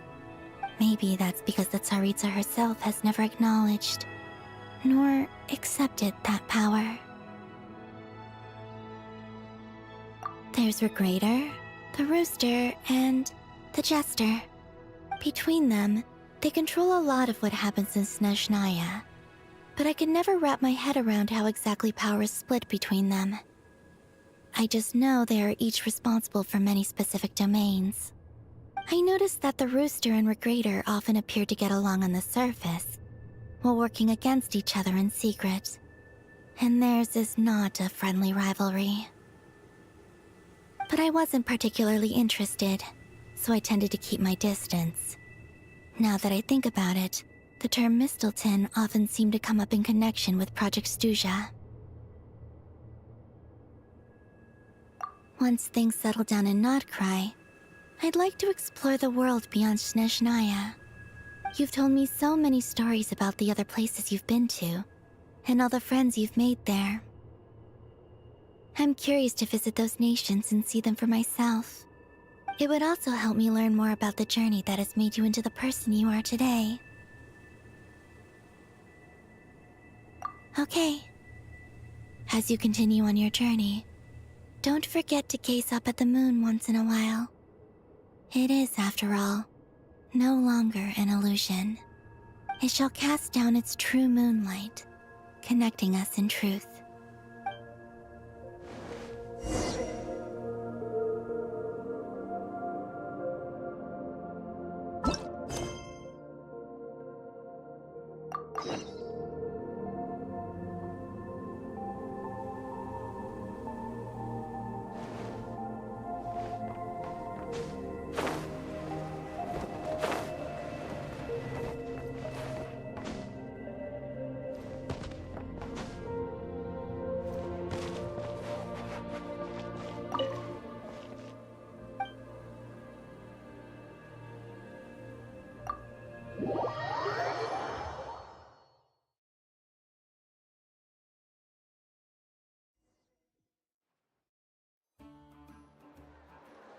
To Jean, Acting Grand Master of the Knights of Favonius. This preamble is such a pain to write. It's probably high time we got rid of this acting business. I trust that Dern has updated you all on recent events. Hope we didn't worry you too much. The good news is, we managed to come together and put a stop to the Doctor's evil schemes. With that, I think it's safe to say that Notcry is finally out of the woods. As for the Fatui, not counting the damselette, aka the moon goddess, who has left their organization, we found ourselves allied in this instance with both the knave and marionette. May she rest in peace. As ever, we find ourselves better off for making friends rather than enemies. But until we can ascertain the Tsaritsa's true intentions, the future remains uncertain. In a short while... Wait. How am I meant to surprise everyone if I tell them in a letter that I'm heading home? Well, that would be a huge waste. Okay, got it. I will begin sending the expeditionary team back home in waves. I'm sure they'll be able to answer any questions you still have. I hope they won't gloss over the details of my many heroic deeds. But if they do, I'm sure it'll be because they're just too exhausted from the long journey. I think of Mondstadt daily. Please give everyone my best regards. P.S. The honorary knight went above and beyond this time. Are there any other honors we can give him? I'll leave it with you. P.P.S. Please be extra nice to Klee for the foreseeable future. I cashed in on the last favor that the Hexen Circle owed us, so we need to earn some more goodwill. If there's any serious problems, feel free to stick me in solitary confinement when I get back. I'll do the time for her. Whew. And that, as they say, is all she wrote. End of an era. And with the moon shining down brighter than ever, I think everyone is going to sleep well tonight.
When the winds of freedom blow too strong, we're in for a storm.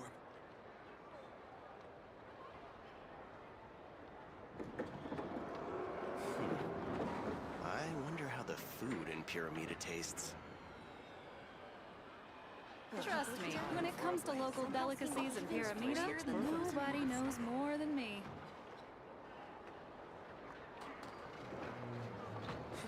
When the winds of freedom blow too strong, we're in for a storm.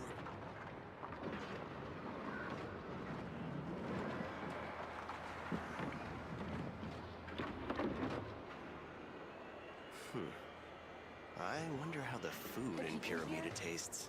Somehow seem even freer than what was in Time for a break. Oh, this place looks perfect. Trust me, when it comes to local delicacies in Pyramida, nobody knows more than me. We're in for a storm.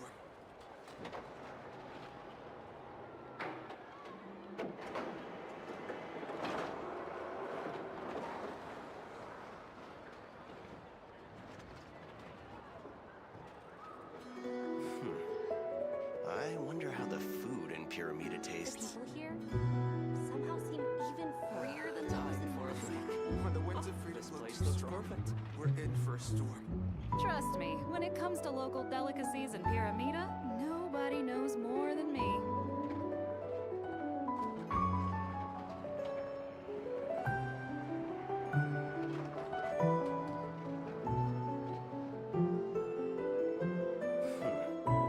I wonder how the food in Pyramida tastes.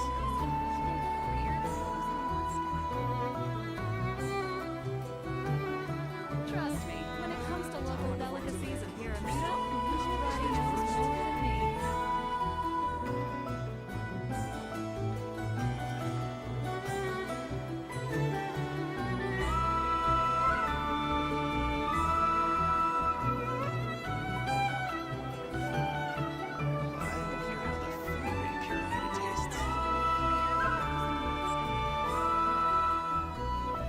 Trust me, when it comes to local delicacies in Pyramida, nobody knows more than me. We're in for a storm. This place looks perfect.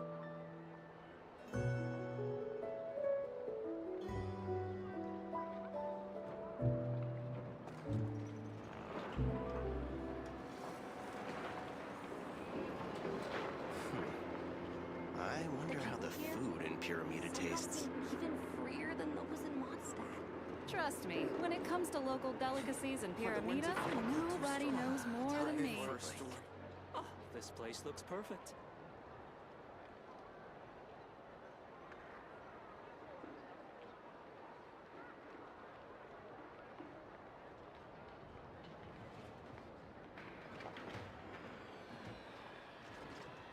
The people here somehow seem even freer than those I in wonder how the food in Pyramida tastes.